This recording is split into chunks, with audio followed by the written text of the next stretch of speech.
sounds good. Okay, so once again, you are welcome. You're welcome back to this particular research seminar that is focusing on research gaps and problematization. Objective is to move from topics to the gaps, to the problem, to the purpose, objectives, and questions. I don't know whether I'll have opportunity to do this kind of detailed study again.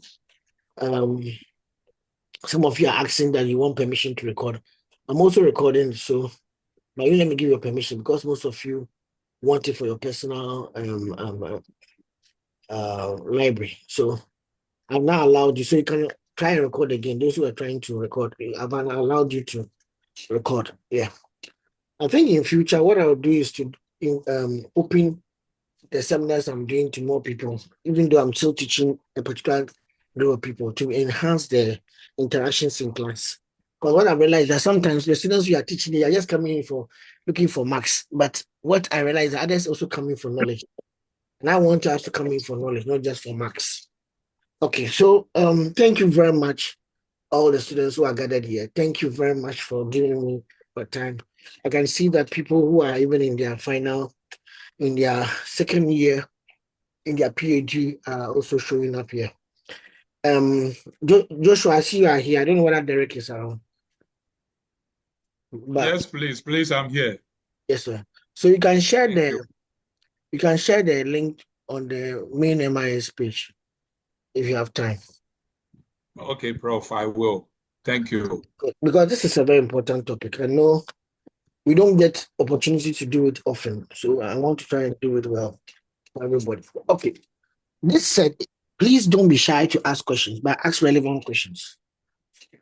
Don't be shy to ask questions. We have people from different disciplines, from marketing to HR, I think accounting, and then other disciplines. Almost all the disciplines in the business school are being represented here. Okay, so thank you very much for that. And I'm very happy to do this topic. I'm very happy. I don't know whether you're excited. Who is excited? Who is excited? I am. Let me see your thumb up if you're excited. Okay, I see your hand here. Okay, good. Please try and rename yourself as your name. I am excited, Prof. Yes. Okay, then. My name is Richard. Oh, okay. Richard is here too. I see MPhil students. I see quite on Stephen, you are here yourself. Okay, good. So let's try let's try and get something done. So because of the way it is complex, at least I want to start with the word of prayer. This topic is not easy. So Father, we pray for wisdom and understanding in this particular session. Let give us unparalleled wisdom, unparalleled understanding that we have never seen before for a topic that will change the face of our research work. Give me the passion and the joy and the patience to teach these people. Even if this is session one of it, help me to be able to break it down in a way that I myself, I will come to understand it better. What I don't even know, Father, speak through me. Let the tongue that I speak with not be my human tongue. Let it be a tongue of an angel.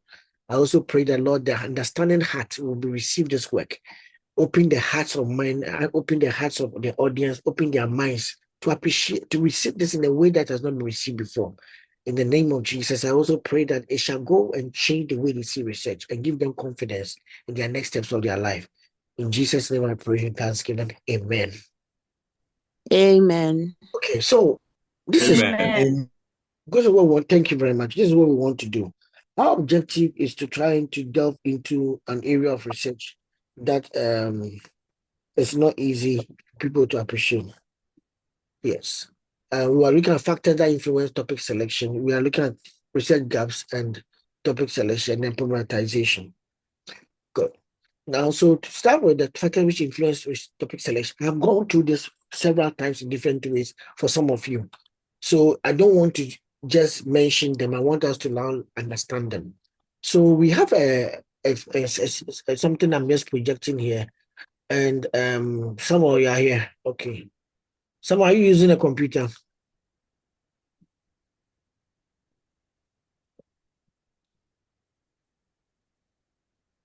Can you hear me?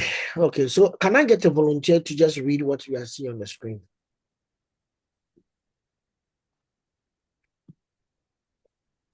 Okay, so okay, Prof, I will read.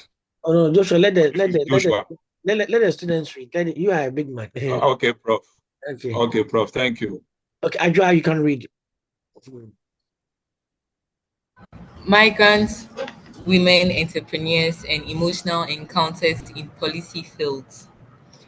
Drawing on 40 economic life course narrative interviews with migrant women entrepreneurs in Sweden from 26 countries. The aim of this paper is to explore the role of emotions while women navigate the Swedish policy field, targeting entrepreneurs, and thus asks, what role do emotions play in policy fields for migrant women entrepreneurs? Okay, so Despite widespread hold on. Okay, so hold on. Thank you very much for opening it up for us. First thing that we see in the first paragraph is the reason why somebody is writing this particular paper. So this paper, this is an abstract of a paper. We're just trying to pick something from there. The person is doing a work. The first line is about the methodology. It's a narrative research from qualitative, and it's trying to look at the economic life patterns of people who are migrant women in Sweden, and who are come from people like places like Ghana, Nigeria, and other, and ended up in Sweden. How did they get there? Please, this is a possible research area, University of Ghana. I've seen somebody do that one for Ghanaians going to Canada in the migration department before. I was in the PhD seminar, the PhD Viva. So I know this kind of topics are not strange. Somebody from business who can do this one, but look at the business dimension.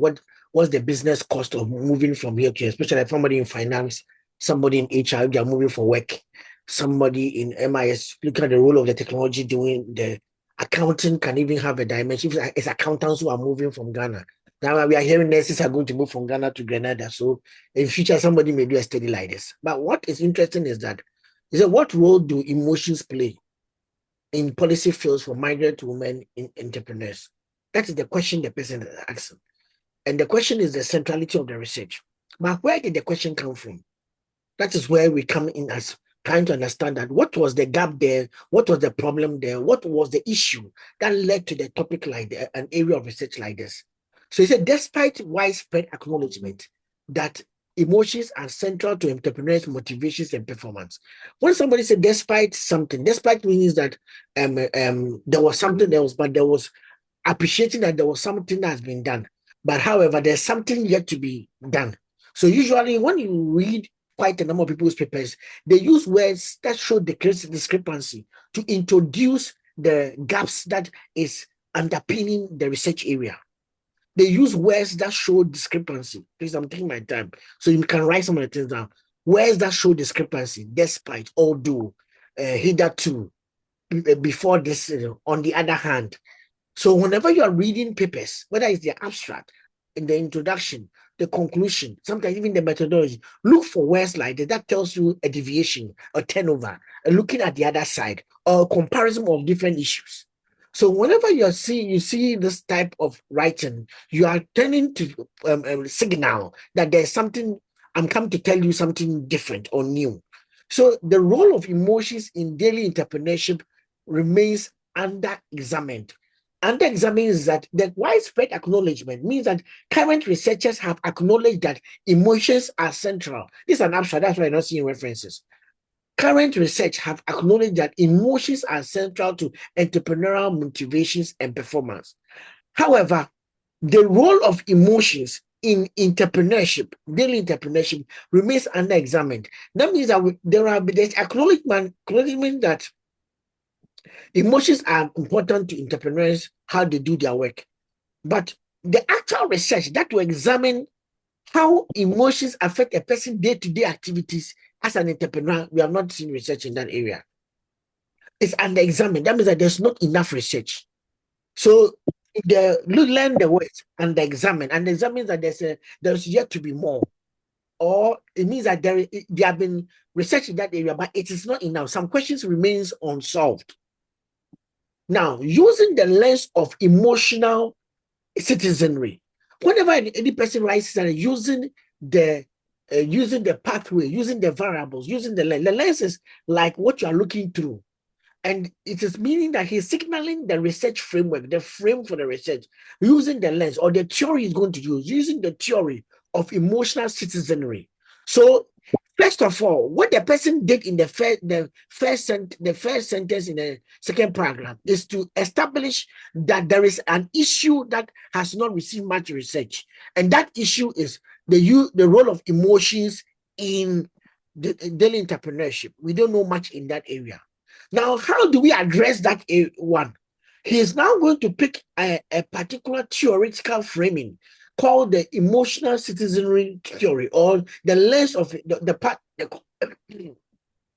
concept of emotional citizenry. He said, using the lens of emotional citizenry, I explore. Please don't be surprised. Sometimes some of the senior researchers, they like to write in the first person. It's not wrong to write in first person, but you see most of the university organized students write in the third person, like they try to distance themselves. This work will do this work will do that, this work, or I think that's the second one. But they don't write in the first person. This work will do that, trying to say that the work itself is there. So I explore, or this paper explores, that's what you know. But this person say, I explore how emotions are part of entrepreneurial processes as seen through migrant encounters with various situational, institutional, and support actors. Now, what is very interesting, the person is telling you that, first of all, we don't know the roles of emotions in daily entrepreneurship. He didn't talk about anything about migration there. So the issue he actually found as a marketer or as a researcher was about daily entrepreneurship and emotions. He could have actually done the research without looking at migrants. Migrants is the domain, migrant research is the domain in which the person seeks to answer the research problem for, or the research gap from. So there are a number of things at play here. There is an issue that has been researched. There's an introduction of a theory called emotional citizenry, and the selection of an area or a domain called migrant research or migrant women research. So if you look at it, just in that small second paragraph, the person is doing three major contributions. She's contributing to the emotions and daily entrepreneurship research. She's adding to the discourse there. There's not much in there. If something is not much, there's not much water in a cup, and I pour some more water in there, I might not increase the number of water there. So if there's not much literature in this area, and the person does write a paper or does a research in that area, it means that from the onset, she has increased the number of research in that area. That is the under example. Number two, she has not yet increased it. She has increased it from a theoretical sense using emotional citizenry. Number three, she has increased it in another way by picking on a new and a less area in maybe entrepreneurship called migrant women entrepreneurship. Migrant women entrepreneurship. So that as seen through migrant women encounters with various institutional support and support actors. Entrepreneurial narratives. Okay. When we say entrepreneurial narratives, it's more of looking at narrative research, which is an embodiment of qualitative research. So last time I was talking about the different types of qualitative research. I talked about phenomenology. I talked about what's her name? Ethnography. I talked about case study, and I talked about I think case study. I didn't go into action research. Good. Now that narrative research belongs to the phenomenological dimension. So entrepreneurial narrative, people telling their story, reflect an embodied and affective subjectivity of interaction centering on people's or individual encounters, tell their story. So what he's actually trying to tell you that I'm also contributing to phenomenology research or narrative research by doing it entrepreneurial narratives. So this whole small paragraph you are seeing here has 4 contributions to the work she's doing. This small thing that you are reading, we are all reading, just about 5 lines, has contributed 5 things to the research if she does the research well. 5 things. 1, the emotions and daily entrepreneurship. That's one area of research. Number 2, theory. I'm bringing emotional citizen theory. Maybe if you read the paper itself, the link is there. So when I give the paper, you can download and read it. The person defines what emotional citizen is, and then makes an argument on why they should be researching that using that theory. Number 3, she's looking at entrepreneurship research in the lens of migration, which is not really much. There's not much there. So that's another issue there. Then he's also looking at entrepreneurial narrative, which is the methodology of the research. So issue gaps are there. There are issues that she's addressing. There are theories she's addressing. There are methods she's addressing. So you can see, and even some of them, and there's another issue. There are 2 issues here. If you can look at it, there's daily entrepreneurship, and there's migration research, and there's migration research in terms of entrepreneurship, and then there is also the method issue, that narrative that she's contributing to. Then she goes on to add one more dimension. I showed that, and I showed that by doing this work, I showed that encountering a policy field is an emotional process for migrant women entrepreneurs, analyzed under two broad scopes, hoping to succeed and hoping to recognize. This study shows emotions as central to encounters in policy field, therefore impact migrant women entrepreneurs' engagement in assessing entrepreneurial processes. This paper raises questions for future research on the role of what the theory, emotional citizenry, to understanding policy field. What is she doing again? She's now telling you that on the policy dimension. Remember, one of the things as a business school student you are contributing to research, policy, and practice. The policy dimension, saying that even by doing this research, I'm engaging policy in this area.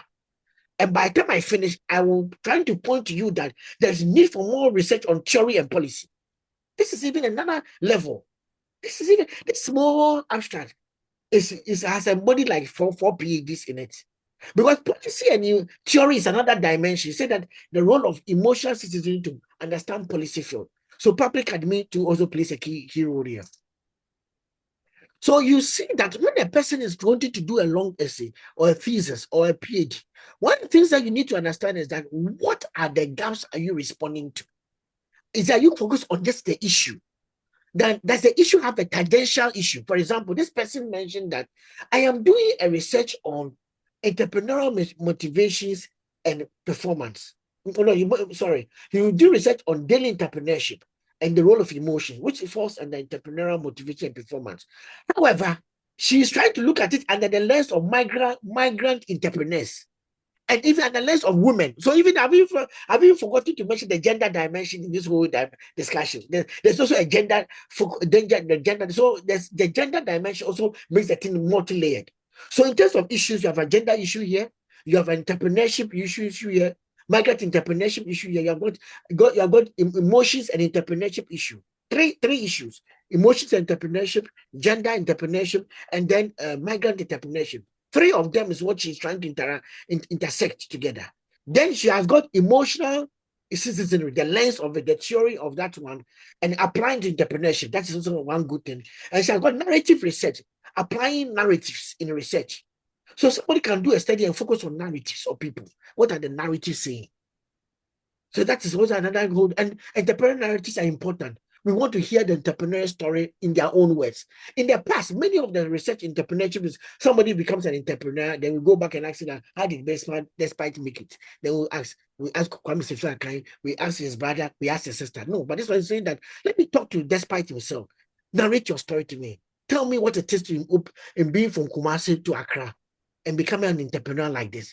The narrative research. Tell me your story in your own words. So that layer is also, and the narrative research is not fully entrepreneurship. Please, it can be applied to so many things. It can be applied to somebody studying marketing. And for example, you want to see why some marketing techniques work and others that don't work. Or even you want to talk to accountants and how they work they work with small businesses to enable them to be able to have better accounting practices. So you can do the narratives of accountants telling you their story in working with small businesses from the view of the accountants. You can also do a work, you are looking at HR managers and how they work with graduates who are now coming to join the firm, talking about the narratives of the HR managers. So in terms of what you are looking at this one slide, we have a loaded type of dimensions of things that can be studied. And that is what I want you to start looking at. Whenever you pick a paper you are reading, ask yourself, what can I see the person is doing? What can I see the person is doing? So this is just the introduction. This is the introduction. If there's no question on it, I want to move to the actual substance of what we are going to do today. Here's the introduction. Are you okay? Yes, sir. Yes, please. Yes, please. I'm fine. Yes, please. Okay, I see one hand up. The co-host is rather asking a question. Sammy, go ahead. Hello, Prof. Thank you very much for the explanations. My question is not necessarily about the framing of everything, but the use of in the previous, so the use of personal pronouns. There are those who um, ask that we desist against it. For example, I explore, I show that, and there are those who are for it. With respect to research, what is generally acceptable, and what should we um, generally So, practice so when we this are so reporting? this is a paper. The paper is being written by an author. It's the style. Some authors, looking at how the level they have reached in academia, they are authorities, so they can go straight like this. Others also like to write, I think, in the I don't know if I'm right. Maybe Derek can check for me whether it's in the second or third person. The third person is the second person is this research, this book, this author, this. So you can write more in the second person when you acknowledge that you are talking about the work itself. So this paper is examined. So he separates himself from the paper and he's talking about the paper itself. In the what I've seen in University of Ghana, business school, please, I'm not in social psychology, I'm not in social sciences. Some of the places it will work very well with them. Here, it is okay. Our advice that a business school student should be rather in the second person. This research, this book, this author, this doctoral research, this MPhil thesis, this thesis examines this. What you see in many of the example. So the argument is not wrong. It's more about the style and what is acceptable in the context of the writing. Thank you, Prof. Okay, then. Thank you very much. Okay, so let's continue. So what can influence your topic? You, the supervisor, the data source, the sponsor, the society, and the gaps in the literature. These ones I'm not going to go too much. First of all, you have to make sure that the interest of your topic has a good mutual engagement or relationship with people in your department. If the people in your department research work is not connecting what you want to do, you are in trouble. Now, it doesn't mean that it should connect in terms of word for word. It's connection in the general area. For example, can have a student who wants to do something on energy research, and I am not an energy researcher, but the student is looking at it from maybe a technological perspective, maybe looking at contemporary technologies in that area.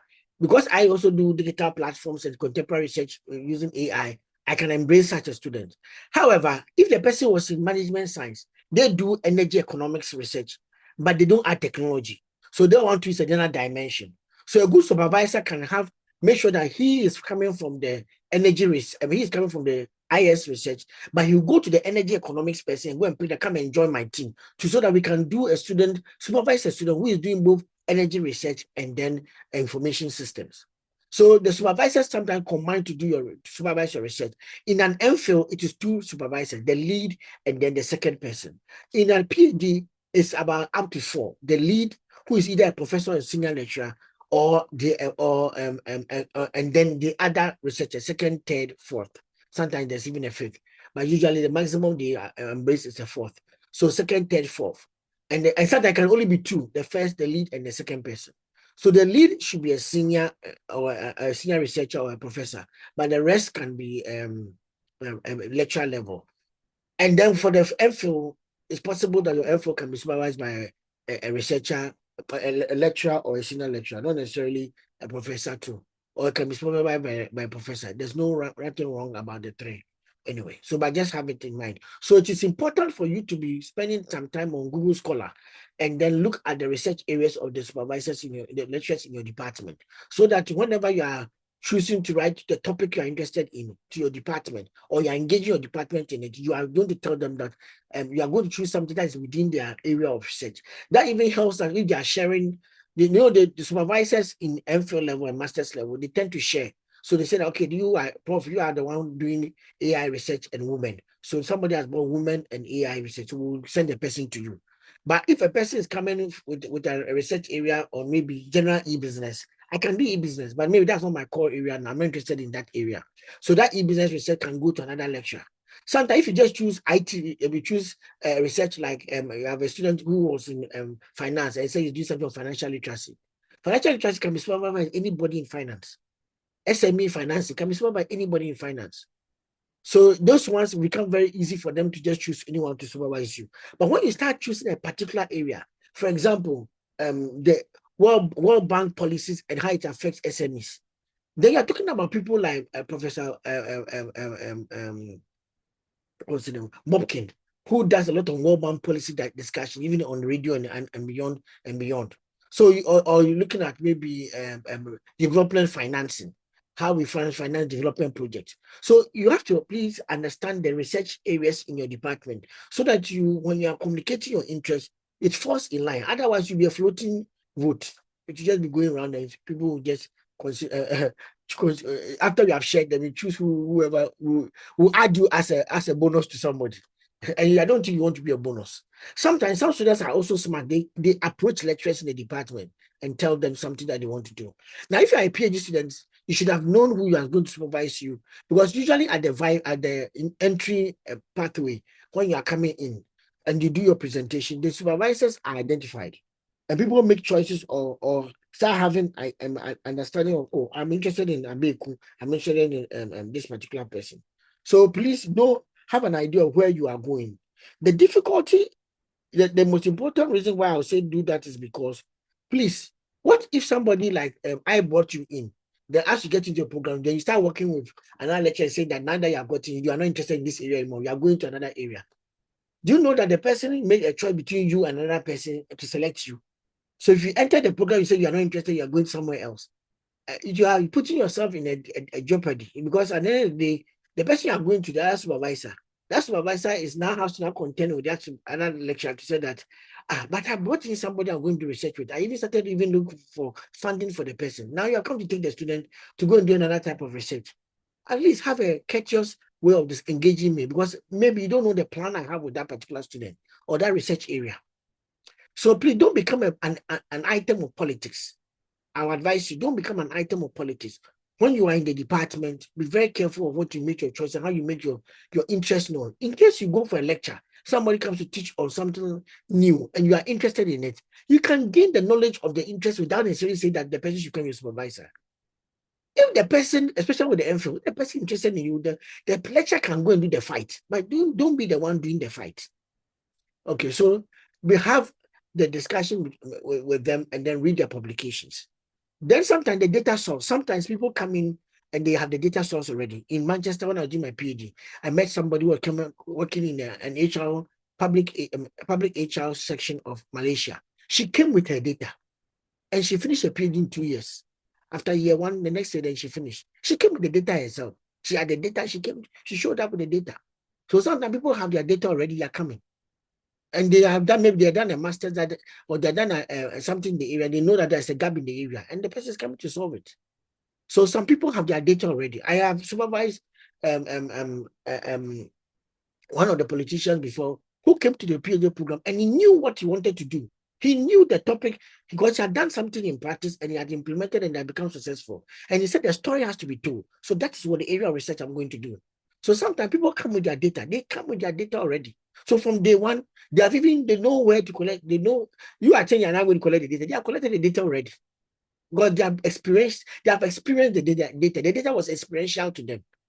But most of you, it's not always that it's the same. So some of you are now going to look for data. And then others too, the data may have been made accessible to you. There's certain current trends, things that are going on in society. So for example, Galamsey is a big issue in Ghana now. But do you know that, can I tell you that when I was doing my PhD 10 years ago in Manchester, I saw somebody who was a professor of research in geography. And he was looking at Galamsey. And he had done research, his PhD on Galamsey in Ghana in Takoradi already 10 years ago. And had written it and had become a big thing. Now he was looking for more Ghanaian students who will come and do research in that area. In fact, one Ghanaian lady came, he came to the department and then the lecturer liked what the Ghanaian lady was going to do so much that the lecturer ended up marrying the Ghanaian lady. And they left the university and they went to a different, the student was left, but the guy left to another university, went to Reading to become a professor. Manchester, he was, I think, a doctor. Then they gave him a professor of Galamsey type of research in another university. And he went there. And then later one, the rest is history. But I'm just trying to point to you, I'm not saying that Galamsey will give you a marriage. I'm just trying to point out that the research area can let some people get interested in a person in terms of the research. So the person can become a researcher in an area because of the fact that it's a current topic. It's a current topic. So please, the current topic can influence somebody to choose a particular area of research. So Galamsey that I'm talking about as a current thing, it was 10 years ago. 10 years ago research. In fact, if I say 10 years ago, I'm even 10 years ago, I finished my PhD around 2008. So can you just imagine that whilst I was doing my PhD, when I was in second year, third year. So that's around 2006 is when I met the lecturer. And when I came to even University of Ghana, that guy has even contacted me that he wanted to take more people in that area of research from Ghana again. And illegal mining and its impact on the society. In fact, that's what I call it, mining. So Galamsey has been a recurring theme over 12 years now. And it doesn't change. Right now, maybe people are using more technology in the Galamsey business, and it's changed. And he has been researching on this area, for a very long time. So it's possible that a research, something can be current and trendy for years. That's what I'm trying to point out. So I'm saying it's not today. It's something that is an area of research that started area. But the question you may change or you may ask is maybe the difference in the way Galamsey is happening now. Now they are entering to the forest regions. So that becomes a different story.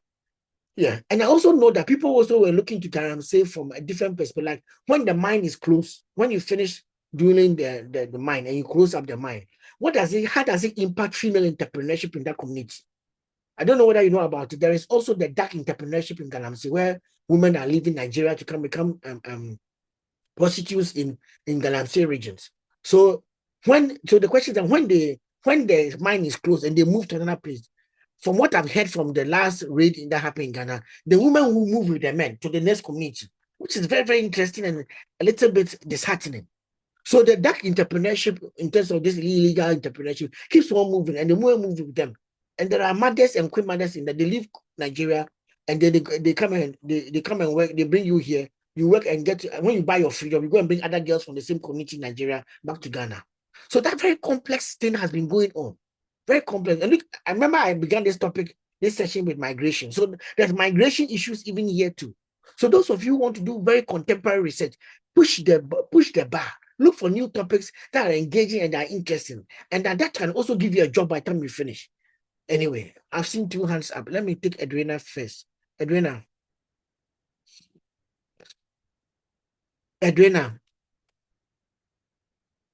You. Prof, please, my question is, if you have a research area of interest, yes, and then you have access to data, but you don't seem to find a linkage with your, let's say, works your supervisors have done, or even within your field of study, what do you advise? Wow, this is a very, very good question. Okay, so are you going to supervise yourself? No. Okay, so technically, that is why these are all choices. The most important one is you and your supervisor. So you and your supervisor have to sit down and discuss. So because you can supervise yourself, sometimes some students are attached to their data or they're attached to their sponsor. In fact, that's what I wanted to share. So somebody is sponsoring their work, he's giving them data, and they want you to do research on that area, but it doesn't fit the topic in the department. You are in a department of I don't know what department you are. Maybe you are in HR, and the data from the sponsor is pointing to finance. How can you do a topic in finance in an HR department unless you are looking at remuneration levels of people, and then an HR person can ask the right question concerning the financial dimensions of that particular phenomenon you are studying. So please, irrespective of whatever data you have, what your supervisors say, especially at the beginning of your PhD, matters, because he is the one who is your academic sponsor. Should I even call it like that? An academic sponsor. He's not your financial sponsor, but he's your academic sponsor. He's the one guiding you to do your work. So if you don't want to listen to your supervisor, then they will change your supervisor. And possible supervisor changes have happened. But I don't want to advise you that supervisor change should happen because you and the supervisor are falling out. Supervisors changes happen, especially when the supervisor willingly is not available anymore. He gets a government appointment. He leaves a business school. He gets a university appointment. He moves up out of the business school to a director position. He doesn't have day-to-day laxity in terms of time to spend with you. So now somebody has to inherit you. And it all depends on who is ready to inherit. For example, I am facing a situation in which somebody has joined Bank of Ghana, and then there's a student, the person was supervising. The student was not working well. Now that student that was not working well is now begging that somebody should supervise, continue supervision. And nobody wants to do that because you are not working well. You are in 6 years in the work, you have not yet finished. So another reason why you should listen to your supervisor is that some supervisor can see that this topic you will not finish.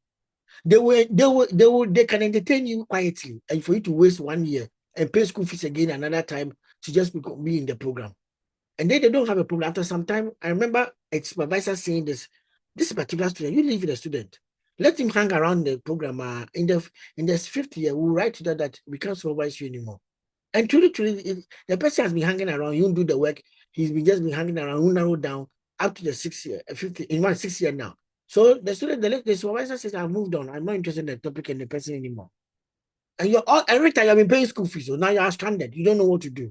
And graduate school cannot do anything. They can't force the supervisor to supervise you. They can only plead with the head of the department to find somebody, or the head department has to sacrifice himself and then supervise you. And he may not have time or be interested in you.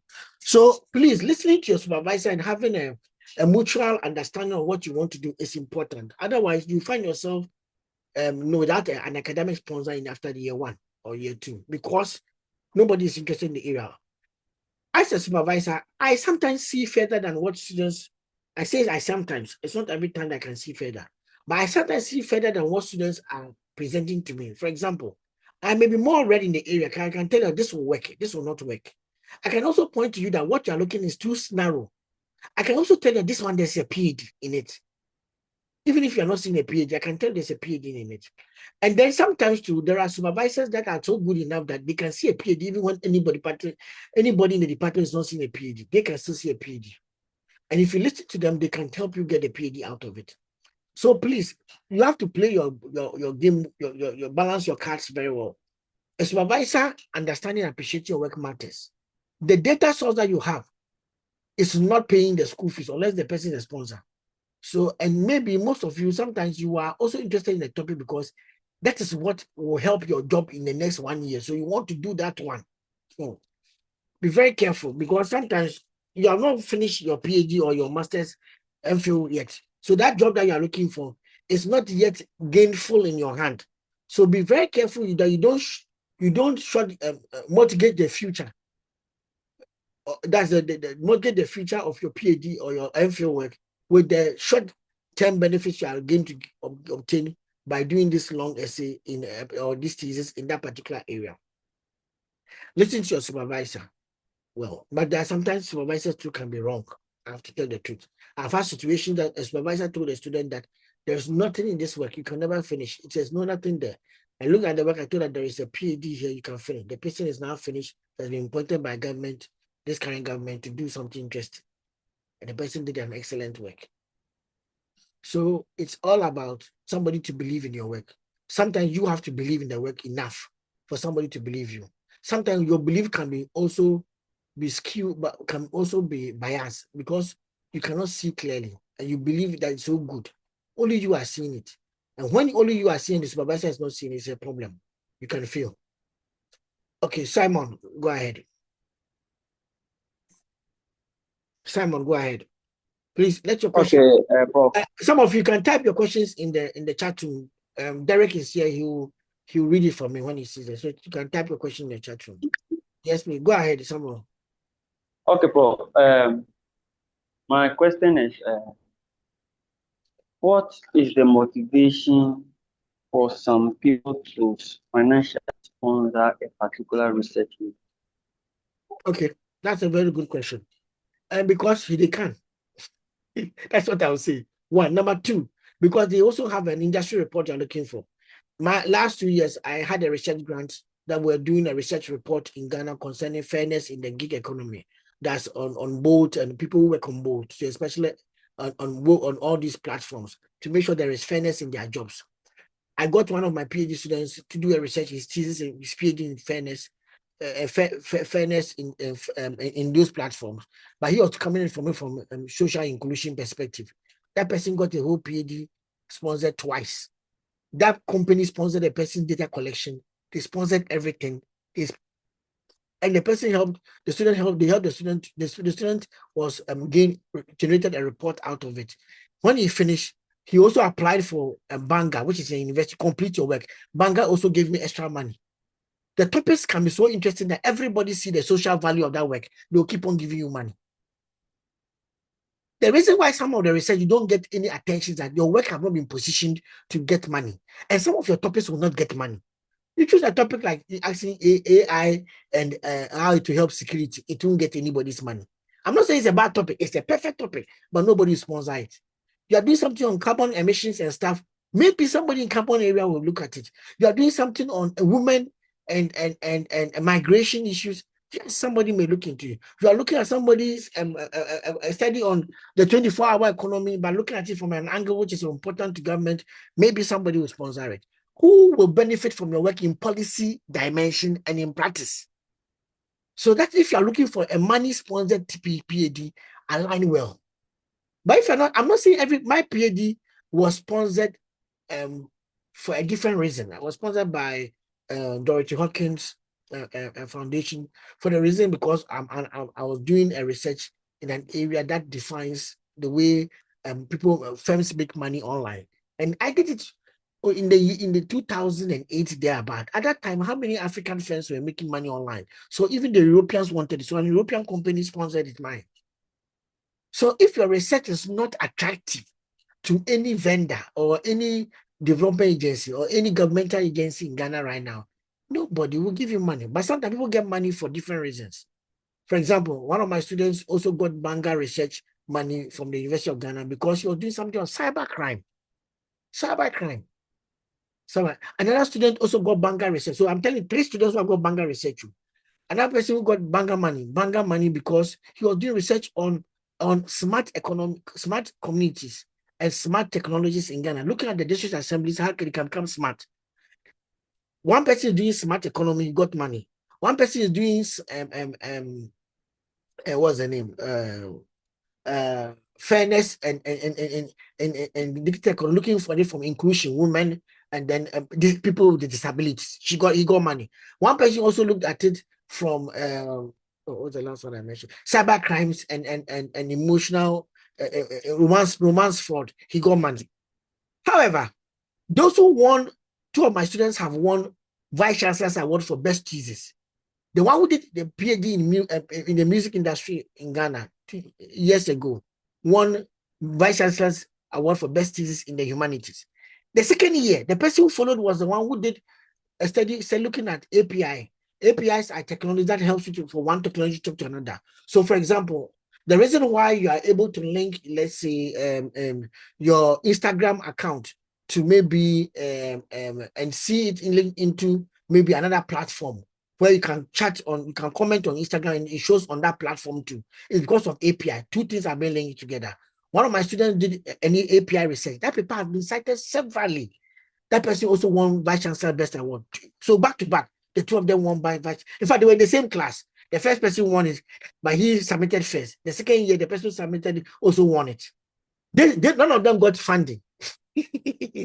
So getting funding does not mean that you have the best thesis. I'm just telling you that those who have won best thesis award didn't get funding, but those who got funding have also got funding in their research. So I'm trying to say that 2 things you're looking for: either you're getting best thesis award or you're getting funding. All of them will still help your career anyway. And there are those who have also not got funding, not got best thesis, but they have also published books out of they have helped publish books. 2 of my students have helped publish 2 books, which are launching next month on November 18th at the City Conference Center, which I expect all of you. I will send you a formal invitation all the students to be there. Now, so it's on a Tuesday. So what will happen? You realize that they have published books in the area and international books in the area.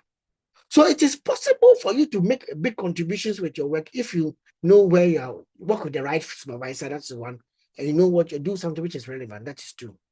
Okay, so we have here supervisor. Then let's go ahead. Simon, your hand is still up. I hope it's an old one. Yes, please. A follow up.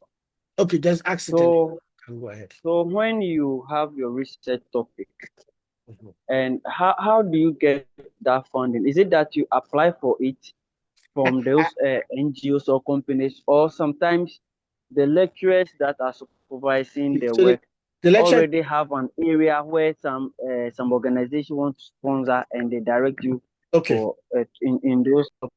Okay, that's good. In fact, you have answered the question. It's both. For example, the one which is on the fair work, the guy who got the money for the fair work. The fair work is something that I got a funding in it, and they wanted a PhD student on the project, and then he became in fact, he became a PhD student, and they also wanted a postdoc person. The person was finished doctorate. So two people came as postdoc. One person came as a doctoral researcher. So that answers the second part of the question. The first part of your question is that, okay, are there opportunities? Vanguard Research is something that is University of Ghana. They advertise it.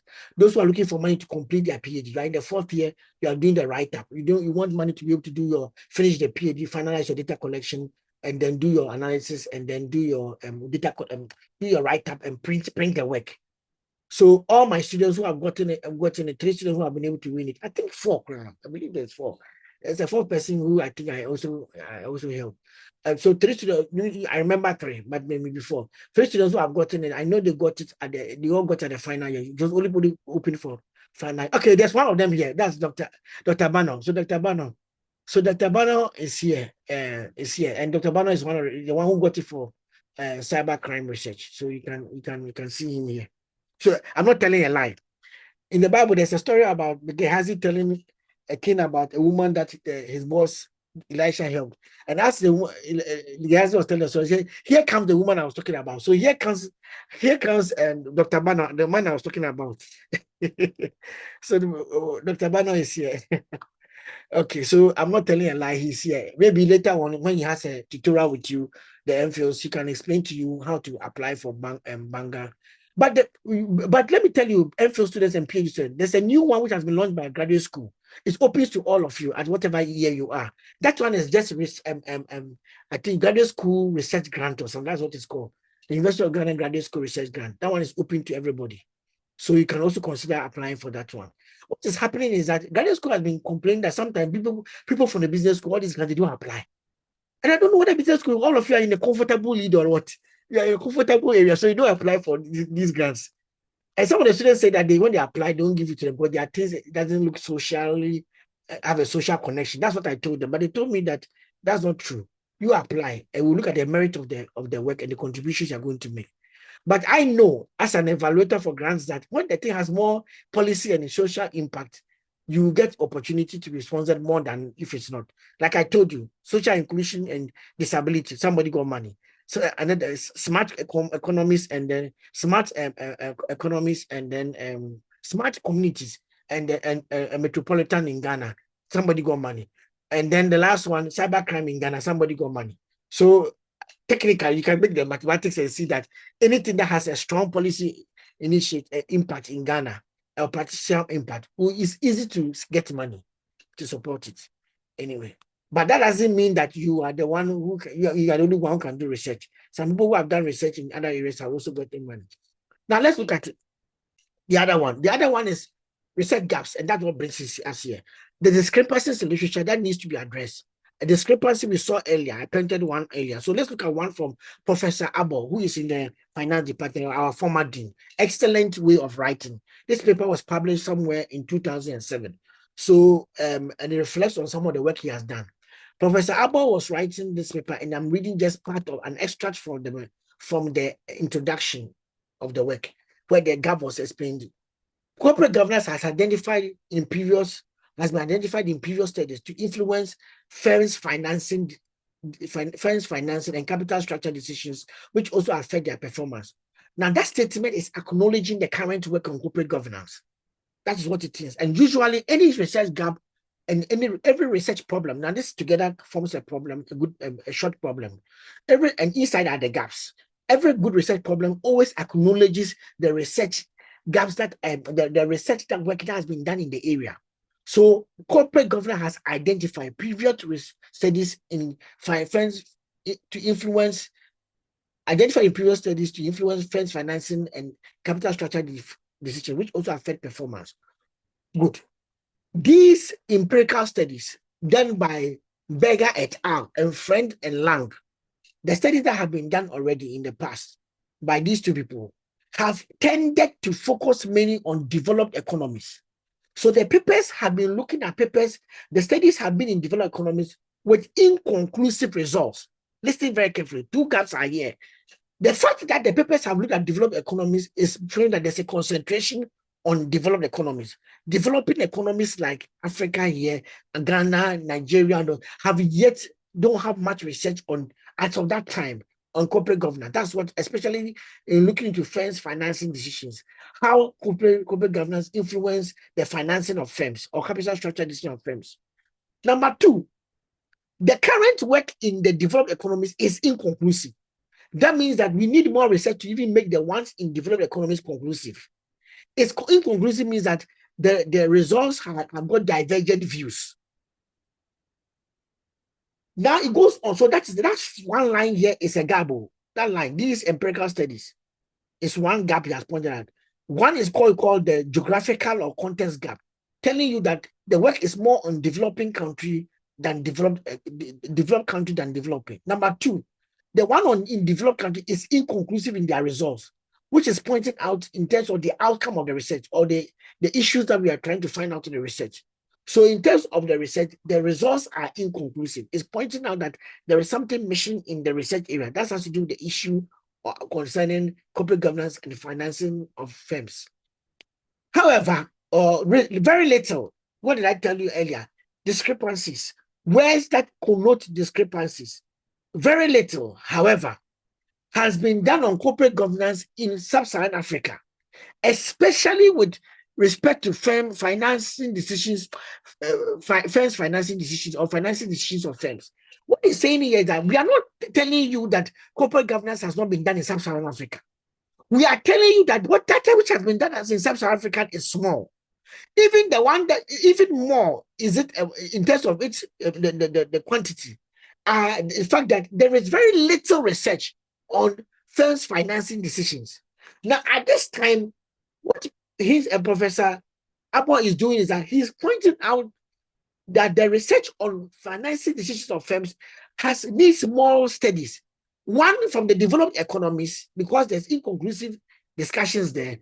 Two, from the developing economies, because of what? Especially Southern Africa, because we have not looked into it a lot. So the first thing was to start from the global perspective. The second line is now looking at Sub-Saharan Africa, African perspective.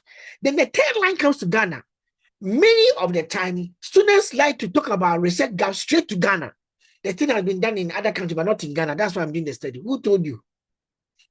That is not why you should jump into Ghana. Before you come to Ghana, you should have gone to walk around a little bit. Go into the developed world. What has been done concerning the topic? Is it even relevant? Is your work just about Ghana?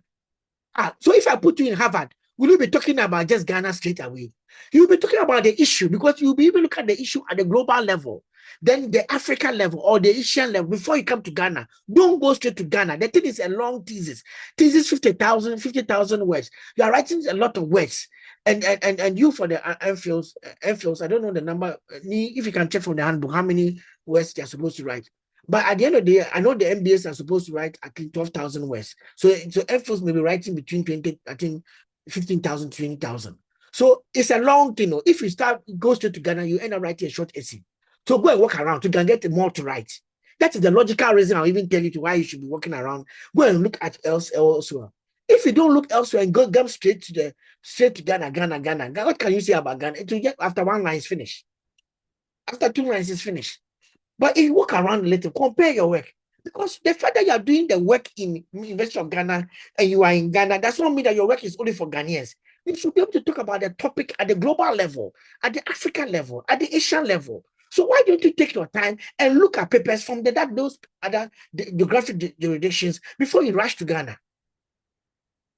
So this research topic, is it only good for Ghanaians? It's possible. But Ghana is not the only developing country in Africa, and let alone the world. Even in North America, you can even go to Mexico and check. Okay. So I even tell students that sometimes painfully take your time to check the topic you want to research and add a country to it.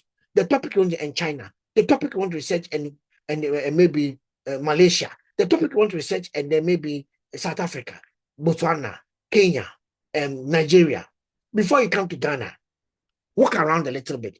If you are strategic, I can find 2 papers in China, 2 papers in Malaysia, 2 papers from Singapore, 2 papers from Europe, 2 papers from Germany, 2 papers from maybe Denmark, 2 papers from South Africa, 2 papers from Nigeria, 2 papers from Kenya. By the time I get to Ghana, I've done I've been able to show that this issue is not just about Ghana. Because sometimes the variables and how people look at it are different as they go to different countries. Don't be in a rush to come to Ghana.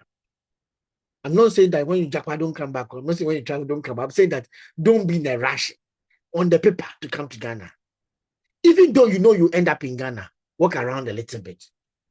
Walk around, take some steps, walk around a little bit. Read about other countries and the topic area. I hope you understand that. Okay.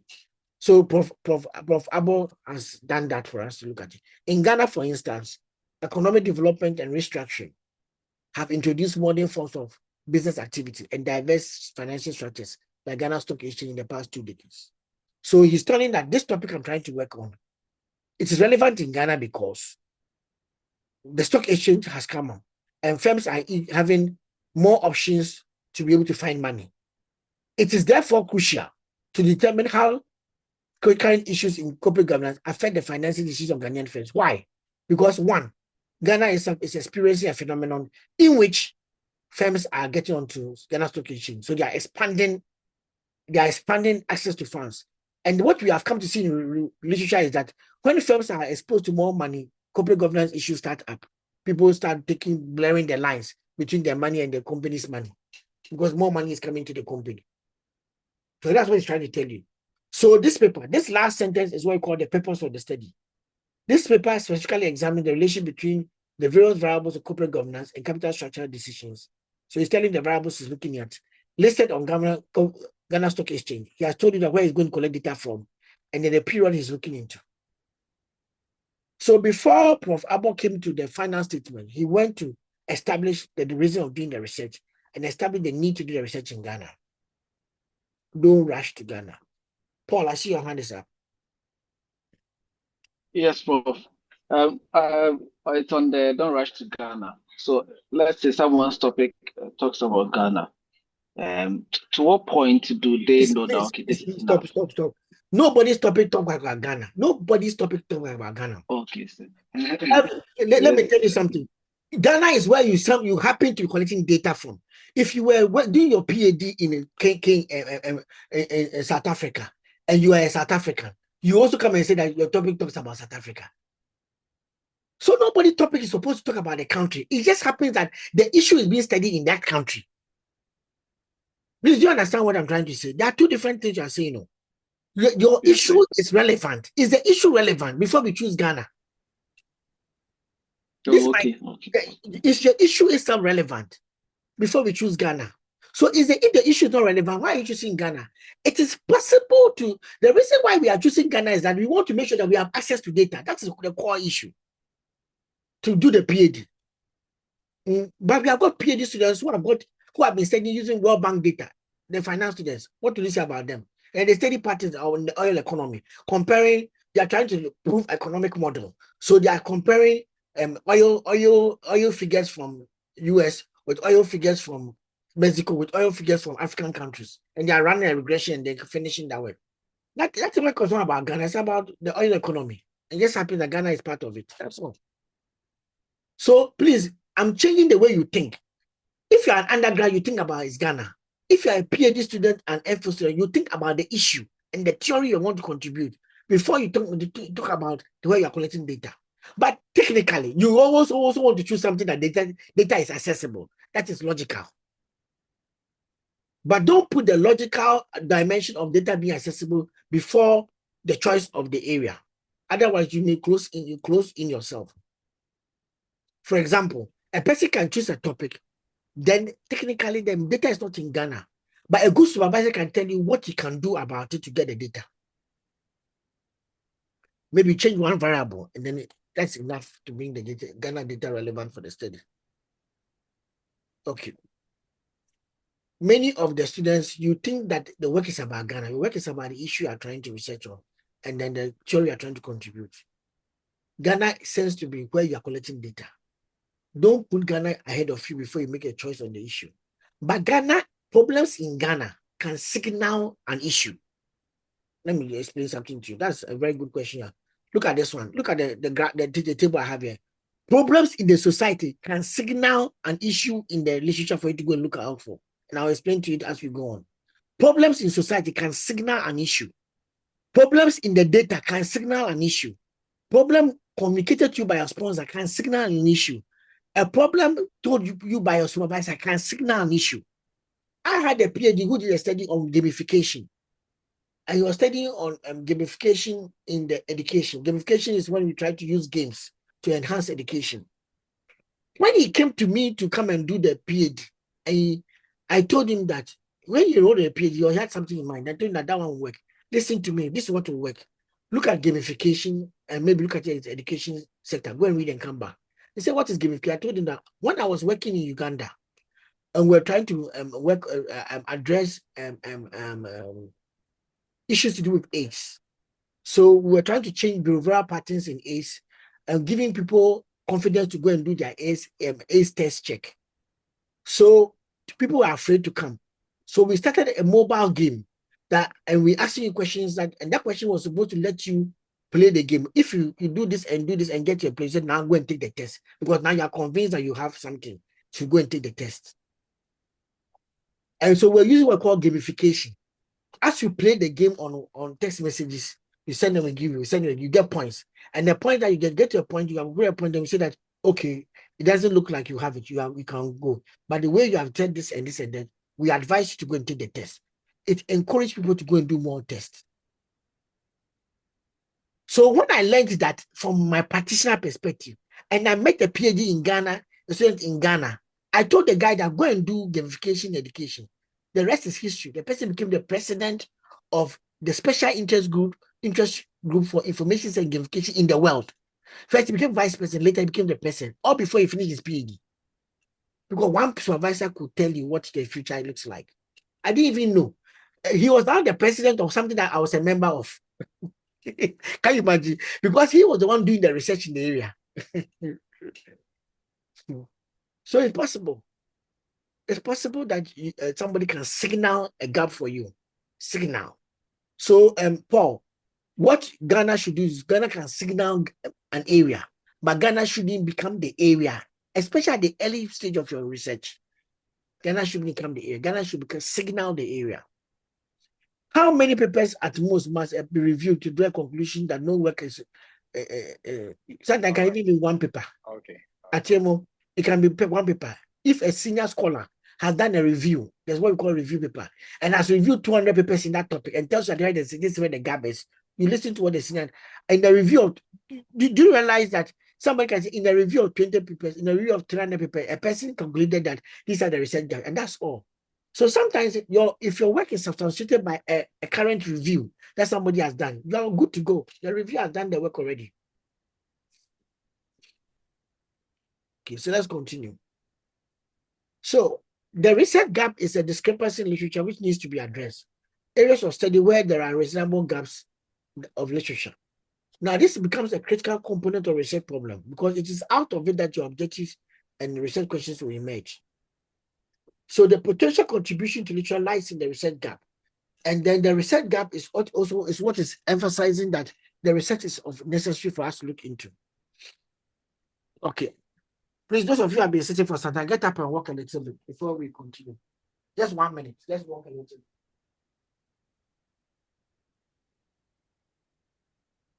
Walk a little bit. Let the blood flow. Let the mind get new blood so that you can understand where we are entering into the research gap place. We have done almost an hour now. So let's just walk a little bit. Yeah. Okay. And we are just spending an hour in just the first four slides, which is serious. Okay, let's go. So why should I read your work? Are you duplicating previous research? What is the potential contribution of this research? That's what the gap is telling you. So gap, if you communicate the gap well, people get to understand why they should read your work. And it tells us why your work is different from the existing work that is already there. And what's the potential contribution of the research if the person finishes? Is there anything of value to contribute, to be discovered, described, explained from this particular research? Good. Okay. Now there are different types of gaps, and there are different ways of communicating them and describing them. No, different ways of classifying them and different ways of communicating them. Today, what we want to do is to understand the different types of gaps. When we talk about class and communicating them, I'm hoping that I can enter there before a little bit of it before we go off. Then maybe next week I'll do that one. Then we'll move on to something else. Issue gap. The issue gap is where there is less known in the literature. Remember what he said, that daily emotions in daily entrepreneurship remains under examined. That's an issue gap. Under examined. Migration research, migration migrant women, migration of migrant women, migrant women entrepreneurs, migration of migrant women, migration of women entrepreneurs, which are migrant women entrepreneurs, needs more literature. That's also an issue. So either there is little discussed about it or little is known about it. Now, please, it doesn't mean that every area that you find a lot of papers, that means that you can't do research on the area. Sometimes there is a subset of the area, that research area, that can generate more understanding. For example, entrepreneurship has received much research. SME financing has received much research. But to surprise you that SME financing for small family businesses has not received much research. When we talk about family businesses, it has not received much research. When we talk about female entrepreneurship, it might not, that one has received much research. But when we talk about female entrepreneurship in an online context, online female entrepreneurs, it may be different. Online female entrepreneurs in rural communities is different. Because now some of the women in rural communities are also selling different kinds of things or services on what's the name, on TikTok and whatever all of the other platforms, Instagram and stuff. So if you are saying that something is less discussed or less represented in literature, it doesn't necessarily mean that something which is dominant cannot also be. Okay. Now, can you conduct research in an area to confirm what has been previously done? Oh, yes. But the reason why we do research is that somebody tells you that this is what I've done my research. So future research should look at this. So what future research needs to do is what you should look for from somebody's research. Now, it is also possible that somebody has done a research on, like this migrant study we saw, migrant women entrepreneurs in Sweden. I can do migrant women entrepreneurs in Accra and look at migrations from rural to urban. I can do some external and look at the emotions. I can do that same study, but place it in Accra. That same study that the person she's doing across different countries, the narratives. I can do the same study in Ghana here, place in that crowd. I can also do that same study in Ghana here, place in Accra, but look at online entrepreneurs. For example, you are an online entrepreneur in Boga, in Wishegu, in let's say Techiman, and then you realize that your business is growing, but the internet speeds are bad. So you move to Accra to run your online business better. That one is you fall under migrant women entrepreneurs in online context. You have come, or you are a Ghanaian living in the UK, and you have been selling online, but you realize that this business is becoming interesting. Then you start making sure you spend 30 you spend maybe 3 months in Accra, 3 months in UK, 3 months in Accra, 3 months in UK. You are doing migration up and down between Accra and UK because you be an online seller. Because of the fact that you sell certain products on online for people in UK and also in online for people in Ghana here. So there's interesting study in that same paper you saw there. Somebody can study it in Ghana here. It's possible, as we mentioned. Now, the theory gap is when somebody says that this lens, theoretical lens, the lens of emotional citizenry has not been used to do much study this research area. So I want to use that particular lens, and that one can be a theoretical gap. Now, the fact that, let me give you an example. I'm studying, let's say I'm studying a study on, let's say I'm HR researcher, and I'm doing a study on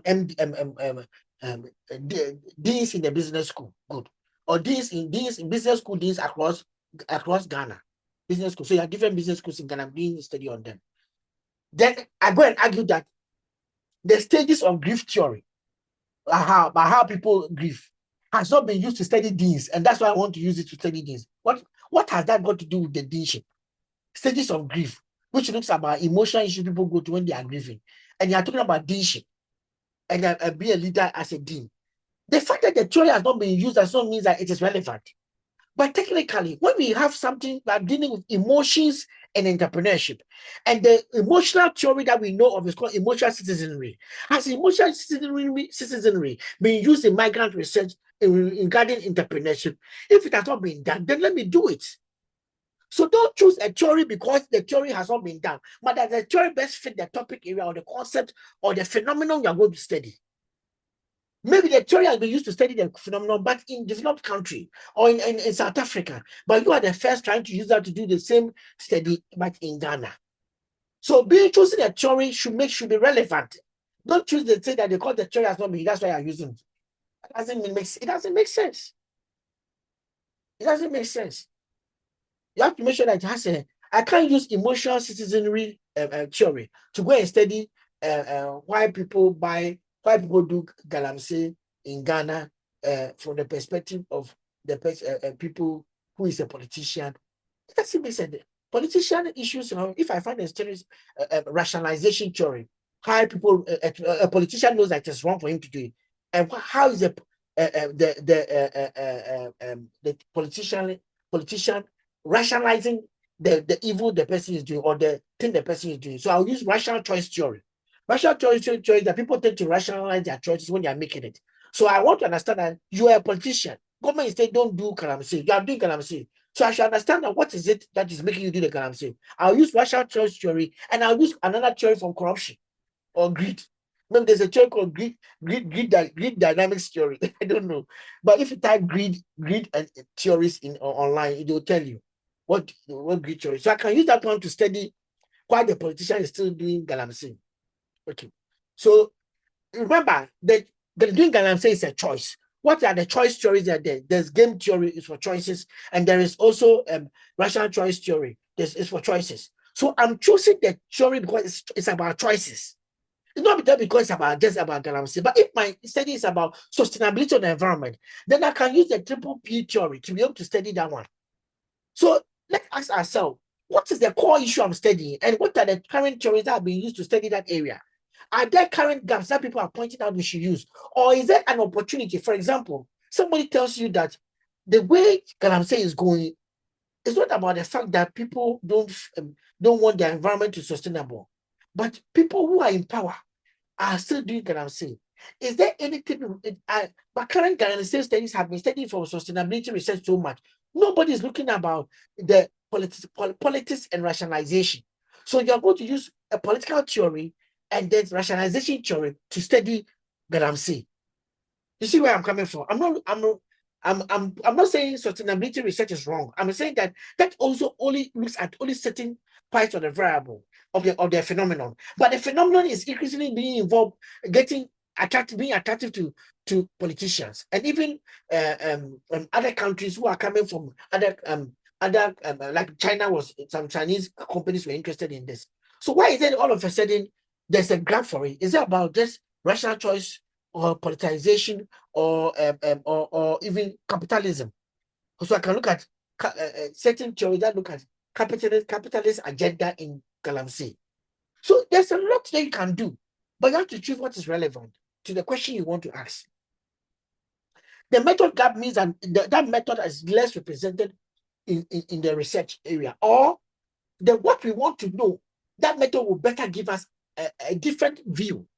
For example, if all the current studies on migrant entrepreneurship is quantitative, but you want to do a qualitative and you want to go the narrative dimension by using narrative research and exploring the narratives of the people, it is because at the end of the day, narrative research will give you much more insights and richer perspective, especially for policy development, than just the quantification perspective. That would have been that you could have used a quantifiable theory to just quantify the phenomenon and go ahead. No, you don't want to quantify the phenomenon. You want to try to get people to tell you the story. So I will not use a quantitative method. I will use a qualitative method to tell the rich stories of the people, to document it.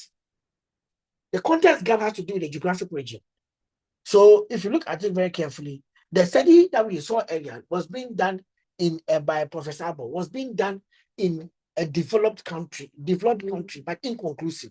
So Professor Abba wants to do in Sub-Saharan Africa, which it happens to be an area, a region that needs more research in that area. And then he chooses Ghana because Ghana, in terms of its practice, the practice of social governance, there are opportunities for more Ghanaian firms to make money through Ghana Stock Exchange. So he's looking at corporate governance and firms which are listed on the stock exchange. Do you know that somebody then can do a study on corporate governance among financing decisions for firms who are not on the stock exchange?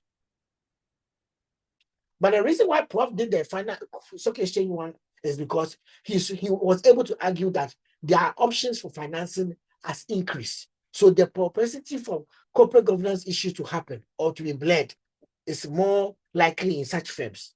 And that's why you're doing the study. Now, sometimes somebody may do a level of analysis gap. A level of analysis means that at what level are you looking at the issue? Is it at the individual level or the employee level?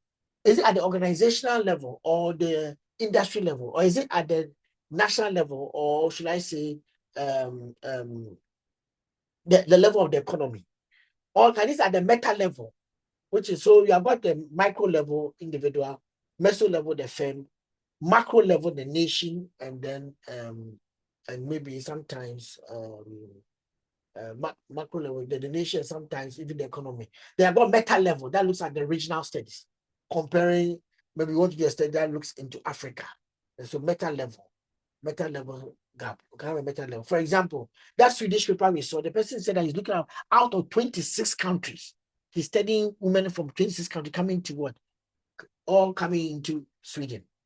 So 26 countries, that's a meta level study. 26 countries, all coming into, and especially if he's going to look at the nuances of those countries and how it affects migration, then it's a meta level. But if she just chooses 26 people to interview across the world and still concluding just only on Sweden, then that's not necessarily, it may be at the meta level in terms of the data collection, but the conclusion may be more at the macro level. So these are the gaps that you see in research. Please, your questions can come.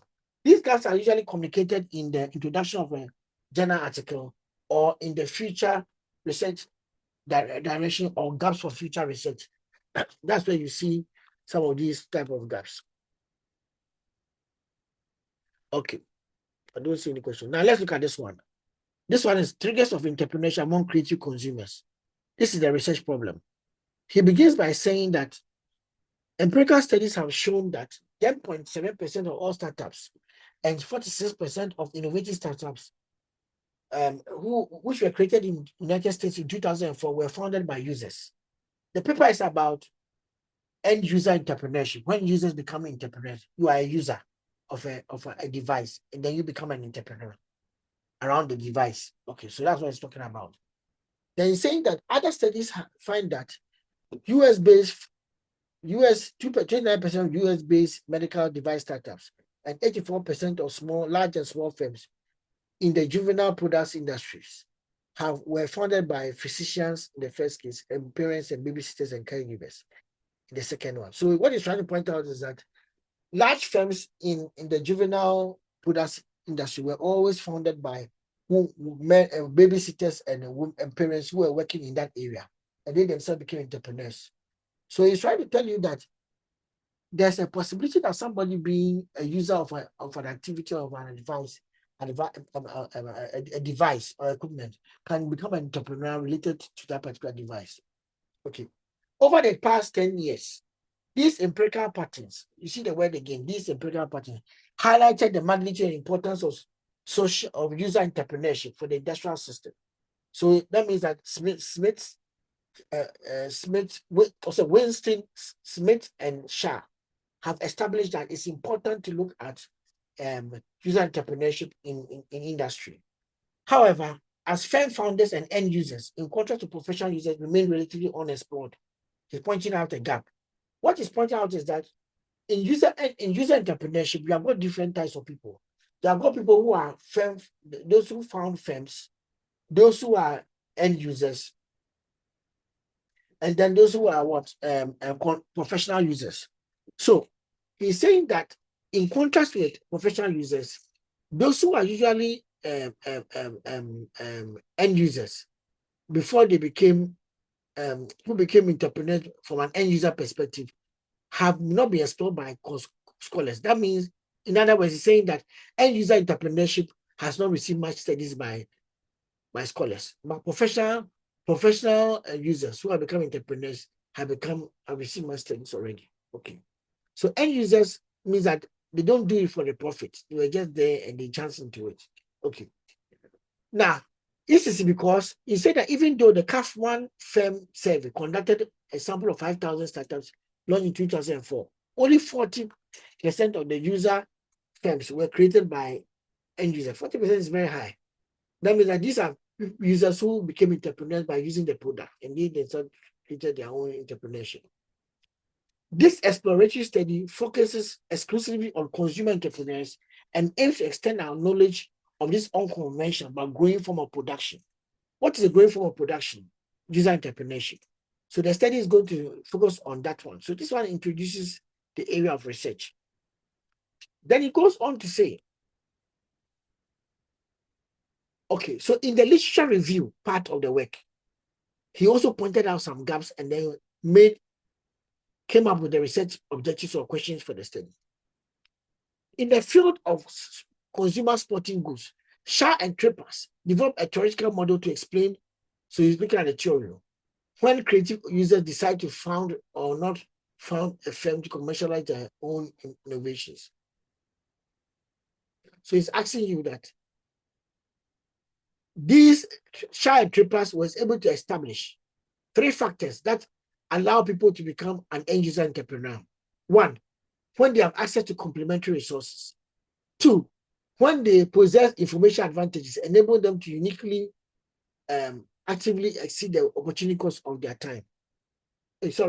When they are able to possess information advantages, enabling them to uniquely identify opportunity that other established firms will underestimate. That's it, they're able to see a gap in the market. And then when the rents of the entrepreneurial activity exceed the opportunity cost of their time. So instead of sitting down, they realize that if they put money into this, it may generate value for them. So they take advantage.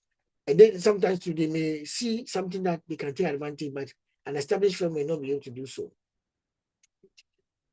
Now, this initial work opens a research avenue for further investigation, since the authors focus on organizational time factors rather than private factors in terms of 3 years. Okay, then goes on to say, to extend, so your work that you are doing, what are you going to do? Are you extending somebody's work? To extend Shah's and Trippers' first assumptions and explore why creative consumers decide to become entrepreneurs, we answer the following 3 questions. What mechanisms trigger consumers to become entrepreneurs, which is obvious? Number 2, what are the pathways of end user entrepreneurs? Number 3, are there favorable times or periods for life for end users to undertake the entrepreneurial ventures? Now, this is being built around the first statement that you put across here. When they have access to complementary assets, and then when they possess information advantages uniquely enabling them to uniquely identify opportunities, and when the rents from the entrepreneur exceed opportunity costs. Okay. Then the next one, when you finish writing the paper, so the first part I read was the abstract. Then I read the body of the work in terms of literature review. Now I'm showing you the abstract, the conclusion of the work, and the gaps he has left for you and me to address. Our research also has limitations. Has finished the study that offers clear opportunities for future research. First, the central limitation of this survey is that it's focused on only on end user, not professional entrepreneurs. Our interviews were conducted with 20 end users who became entrepreneurs. A strong complementary study would be to replicate this same qualitative survey with 2 samples. So you can do a kind of an experiment. Compare the findings you get from professional user entrepreneurs with those you get from end user entrepreneurs, and that can enhance our understanding. To establish a clear comparison between entrepreneurial processes. So compare the 2. Number 2, our research analyzes end user entrepreneur as exposed That means after the person becomes entrepreneur, then we go and study the person. No. A deeper understanding could be made on ethnographic and then longitudinal methodology. You can take time and study the person. Okay. And then you can take time and study the person and using ethnography and longitudinal methods, which are more appropriate for us to exploring an ongoing process. So, or as well as a quantitative method to identify interesting entrepreneurship patterns and determinants such as age, gender, education, work trajectory. What is he saying here? He's saying that in terms of methodology, when we do a survey, it just gives us one perspective of the answer. Can we do a qualitative survey in which we are trying to identify over time what has made the person become successful as an entrepreneur? Not right now, just ask the person to just give you over time. This one gives us opportunity to study the person we are trying to document on. Study the person, look at the choices the person made, how the person makes choices, how the person answers phone call, what decisions he make in boardrooms and everything. What are we doing? We are trying to establish a clear pathway of how to be able to what makes a person a successful end user entrepreneur, but from a longitudinal perspective. Third, our research explores end user entrepreneurship in founding for-profit firms. A promising approach will be to explore a more detailed other forms of end user entrepreneurship, ranging from those hybrid models with a combination of charitable work and commercial activities. These investigations could extend the knowledge and about social entrepreneurship and produce a better understanding of the collective end user entrepreneurship. Okay, so what is he trying to point out? He's trying to point out that there are different types of firms that we're studying this work. This study look at those who are for profit. You can also study those who are not for profit and see the outcomes you get. Lastly, many of our informers reveal that they do not consider themselves as entrepreneurs. Meaning that the informer doesn't see himself as an entrepreneur. This certainly indicates a deep identity opposition between the user and the consumer. And the entrepreneur that merits attention, receive attention. That means that there is issue concerning from psychology, where a person may see himself as an entrepreneur or as a consumer or as a user. And in some cases, he may see him as both. So we want to understand it better.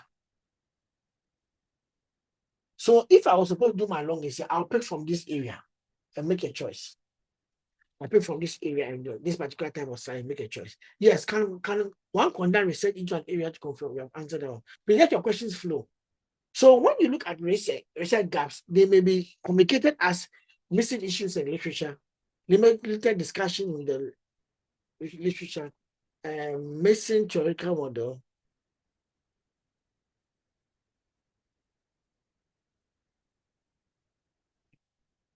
okay. Missing theoretical model, conflicts in empirical methods, previous empirical results, like inconclusive results, less potential evaluation. There's not much from Ghana concerning this issue. And then complex, sometimes a combination of all of these things. A very good MPhil and a good PhD will do a combination of these variables. Okay. Let me hear from you your questions that you may have. So, a good research topic must lead to a good research gap and a good research title later. So be original. Let the topic be of interest to you and the supervisor. Be timely and relevant in terms of searching for a literature. It must make contribution to existing knowledge or respond to a research gap.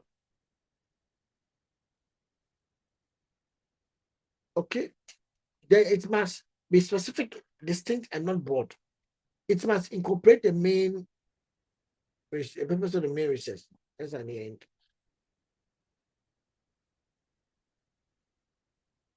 Okay. And then lastly, the research questions that we have from there in terms of what you want to do. First of all, it should be clever, captivating, and unforgettable. Some of those topics, when you hear from there, you forget about them. But there's nothing that makes it engaging. And then the questions that flow from it must be possible to address through a research design. I'm not saying go and find some funny topics. So I remember I wrote a paper titled the challenge of taking baby steps, telemedicine in Rwanda. You can Google it and see the challenge of taking baby steps. Why did I do that? I was talking about, instead of me writing telemedicine adoption, the challenges of starting it. I wrote the challenge of taking baby steps, knowing that baby steps are the steps that you take when you're now beginning to walk. So what I'm trying to say that the challenge of taking baby steps, telemedicine in Rwanda, telling you that the paper is about how Rwanda took their first steps in telemedicine. That's all. But some of the topic like this may not be good for a PhD. You think that is too it's too formal and controversial. It's not. Anyway, yes, Simon, your hand is up. Okay, Prof. So, from all that I've learned so far on the gaps, will it be you should have an area where you want to do your research work on? Then you pick your articles for review in that area. Then after you have been able to identify the research gaps, then you can now properly formulate your research topic to address those gaps rather than formulating your research topic, doing the analysis on the research reviews before you realize that the gaps you have identified may not conform with your research topic. Any comment? I don't need to comment. It's here. Can't you see? We start with a broad topic and academic discipline. I belong to finance. I'm trying to do a research on financial literacy. I then I determine the scope. If I know, if I don't know, I may leave it like that. But financial literacy among SMEs, then I can conduct my final review. Financial research among SMEs, what are the papers that are there? Okay, then based on it, I can download about 3 or 4 papers and start to use it to know their research gaps that they are communicated and use it to summarize. I use that one to do I use the research, the literature review to generate gaps that I can help to write my research problem. Then I can determine my purpose, objectives, and questions. When I've done that, I'll go back and revise my title to best fit what I've written. Now, let me say something. Your title is never going to be finalized until you submit your PhD. So those of you who say, is the title okay? Is the title okay? Don't be worried. Have something which is tentative and is guiding you. As you go on and things are happening in changes, you can by all means do a change in your title.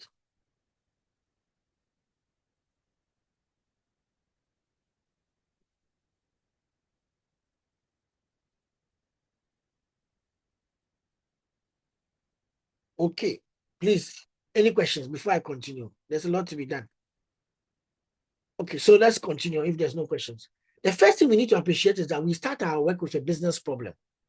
Most often, you have observed something in industry, a decline in employee productivity. The question you ask as a manager will be, how can a company improve the productivity of its employees? But when you are turning that into a research problem, what do you transfer? You transfer the area, employee productivity in organizations. Then you go to literature to find out what has been said so far. And that one can give you 2 things.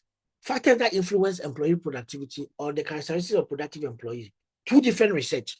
Somebody will say, oh, Prof, they are the same. They're not the same. Factors that influence employee productivity is meaning that you are trying to understand the key factors that within organization or outside the organization that will affect the productivity of an employee. But the characteristic of productive employees is a little bit different. Characteristic of productive employees means that in that organization, there is something we call productive employee.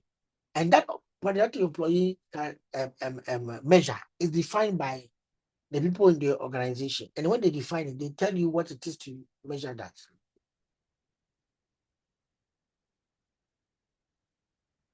Okay. So I can have 2 different types of research from this. That's what I'm trying to point out. Now I have to determine the scope. I can choose to study a part of an organization like finance department, marketing. I can choose to look at 2 different parts, marketing and finance, marketing and HR.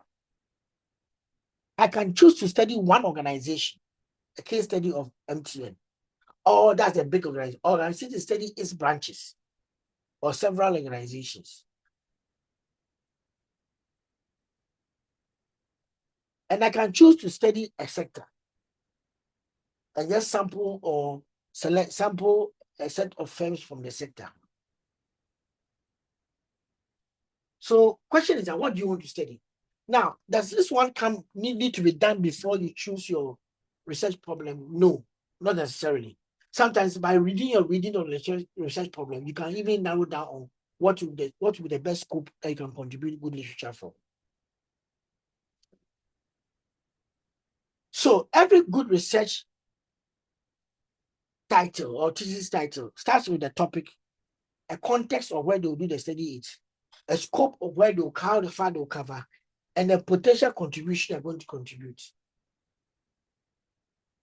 The contribution can be either in an outcome of the study, the nature of the variables you are studying, the complexity of the analytical technique, the methodology used, and novelty of the context vis-a-vis the topic. Okay. Are we getting somewhere? Good. Are we getting somewhere, please? If that thumbs up. Yes, Prof. I say thumbs up. They say yes, Prof. Okay, so look at it. There's a difference between the background of the research and then the research problem. The background, because I'm going to now help you to turn the gaps into a problem, I need to be able to tell you what the background is so that you don't go and put the research gaps in the background. That's what some students have been doing. Okay, good. The background usually introduces a research issue. It will examine the current discourse or trends in the issue. Tell us why that area of research is even important and what the industry is saying about it. It will try to bring industry statistics, some real-world examples, and even some of the questions that the industry is asking, if it is relevant to his work. It will be also try to put out some of the pressing concerns that makes, and the trends that makes looking into that area of research. So if it is migration, I would like to know what does migration cost Sweden, if my study is about Sweden. What is the cost of migration? What are the policies in migration in that one? How far have we come? What is that? What are the concerns in industry concerning migration? I'll do that, all that in. And the concerns may not just be of Sweden, it may be different countries. Okay. And that's to give me the research background. We don't use research background to argue your research problem, but we can use it, or you can use to signal the problem I'm going into. The cost of a decline in productivity of employee is about $1 million every year. I'm just using an example. Some of this cost has made companies become very start thinking about how to change their recruitment approaches, especially firms in the healthcare industry, who for whom decline in productivity affects the service delivery for patients. It's a critical concern to many countries, and I'll give some time.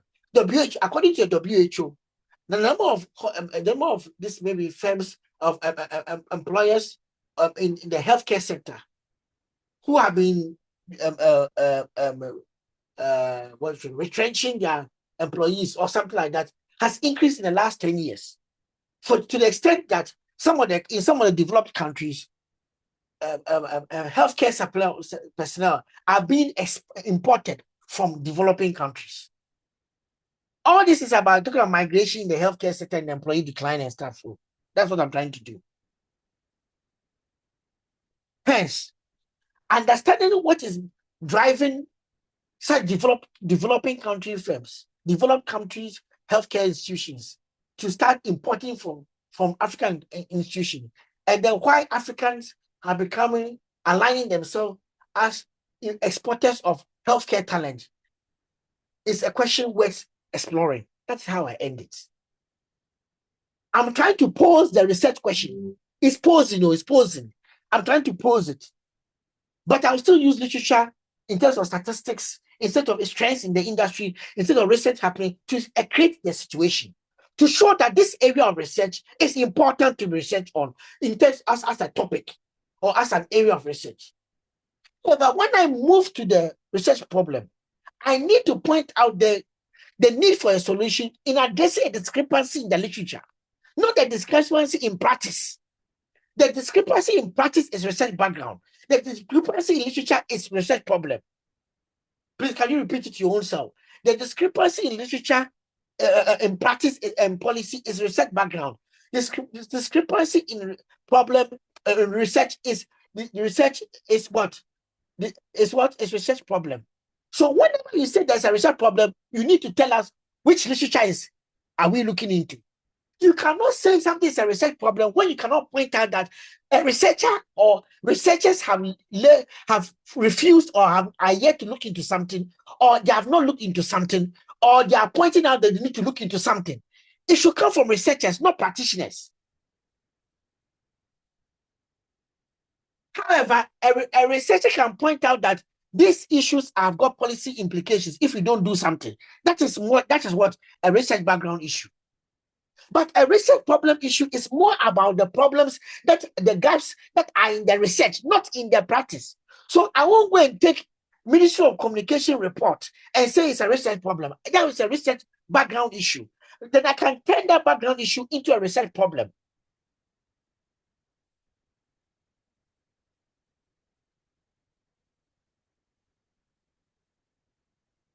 Okay, somebody's asking. A friend's topic was changed during one of the in progress presentation. I was like, why? Now you understand why. So every research problem should be characterized by a review of previous research. If I don't see where it's like previous research, exact research, existing research, and your view about it, and where the discrepancies start, you have not written a research problem. So if I don't see those words pointing out that signaling the gap, you have not written a research problem. You are just massaging the problem. Yes. So let's look at an example. Okay, let me just jump. Okay, yes, the hand is up, and then we are going to, let me just show an example, then we'll go into problematization, because that's very average.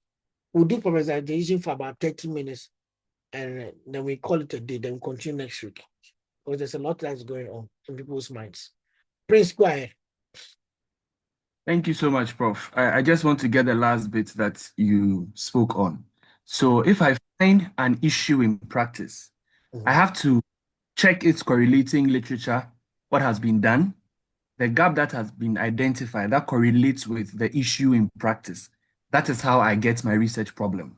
Thank you very much. And it's also because sometimes the issue is just a small part of it, what you saw in practice. But there are several dimensions of it in research. For example, this decline employee productivity. When you go into research, they can tell you it's an issue of job design, supervisor relationships. It can also be an issue with employee laziness. It can also be an issue of culture. What a person considers as laziness in Africa may not be laziness. As hard work in Africa may be laziness in Cuba. I hope you understand what I'm trying to say. So which of the dimensions are you talking about? It could also be in proximity to the workplace. A person's work is declining because he has now lived to move from Hacho to Kaswa. So every time he's coming to work at East Legon, he's taking like 6 cars before he gets there. By the time he gets there, he's even tired. So which of them are we really addressing? Are you interested in job design, job proximity, cultural dimensions of job, of understanding job responsibility? Do you understand what I'm trying to say? So if you go into literature, you have to choose what, because if usually problem statements in practice do not point to the core issue, what is causing it. That is why they have called you as a researcher to come and investigate. But you as a researcher should use the literature to make you have an open mind. I can even go into the research into employee decline and use all the 5 I've mentioned. I will test job design, I will test job relationship, I will test job culture, I will test all of them, because I've now developed my own conceptual framework to test the issue. I don't know. This is maybe you're calling me to come and examine working the Flagstaff house and an employee decline. So I want to use all the variables that are possible. Maybe one of the literature is telling me that a recent study in the Oval Office in America found that political disposition and familiar relationships are the cause of what's the name decline in employee productivity in presidential office settings. That guy has not given me the mandate to use those two variables, either alone or he maybe pointed out in the conclusion that future studies should add gender. So I will take gender, familiarity, and political disposition and go and test it in Flagstaff House. Do you understand? Because a paper from a developed country told me about over office. But whilst I was going, I chose those three variables. I chanced upon President Xing's office in China and realized that power distance in terms of cultural dimensions, the way you see the way you accord power and respect to the elderly or to somebody who is superior above you, it's a scenario. It's one of the reasons. So I can measure the power distance between employees and employers. If and when power distance is blurred by familiar relationships, it can then become an issue and lead to employee decline. That means that power distance is now maybe a moderator or a mediator. So I will change my distance. But I read that one from China. Then as I was coming, then I read Conception Nigeria, and Nigeria was saying that what's it? Nigeria, what would they say? They would say they talk about courtism, being a court or something like that. They say something, then I pick word from Nigeria and add it to my work. But you have to, if they say court and Ghana, they don't have court. Why do you want to add court to it? The question is that you have to add what's relevant. But Nigeria can talk about political corruption, maybe. So I'll pick something from Nigeria. Now my motto is becoming complex. That is why you should do literature review and read wide. But if you didn't read wide and just read on the first over office thing, you just go with the over office. It may not necessarily be wrong, but it may be narrow. That is one problem. Or it may be good for an undergrad study, but not for an MPhil and not for a PhD. The PhD and the MPhil, they want it to be more broad, look at broader factors, other factors. Okay, somebody said, please, the last thing you just said, the discrepancies in the research, I said in industry, in practice, will lead to your what's the name? Will define your research background, and the discrepancies in literature will define your research problem. That's what I was saying. When I say literature, I'm talking about academic literature, not practitioner literature. So your discrepancies in industry or practitioner literature will lead to your research background, and the discrepancies in academic research will lead to the research problem. Please, I hope you now get it. Somebody should type it for them. Derek, type it for them. But they are mixing the thing. The way you see the prof says that I should forget our research problem, research background now. No, I didn't say that. Okay, then. Thank you very much. Okay, so we wanted to look at an example. I think I look at a lot of examples. I wanted to go rather to how to write. Or how to write also influences how we write the examples. So let's go to how to write, please. I beg you. Because some people are more interested in how do I write it out. After the gap I can see, but how do I write it out? So I'm jumping from my distance to the Research Made Easy book.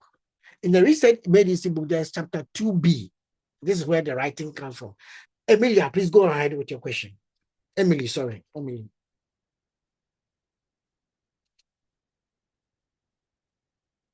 Emily, go ahead. Yes, sir. Good afternoon. Please, at what point can you say the research topic is too narrow?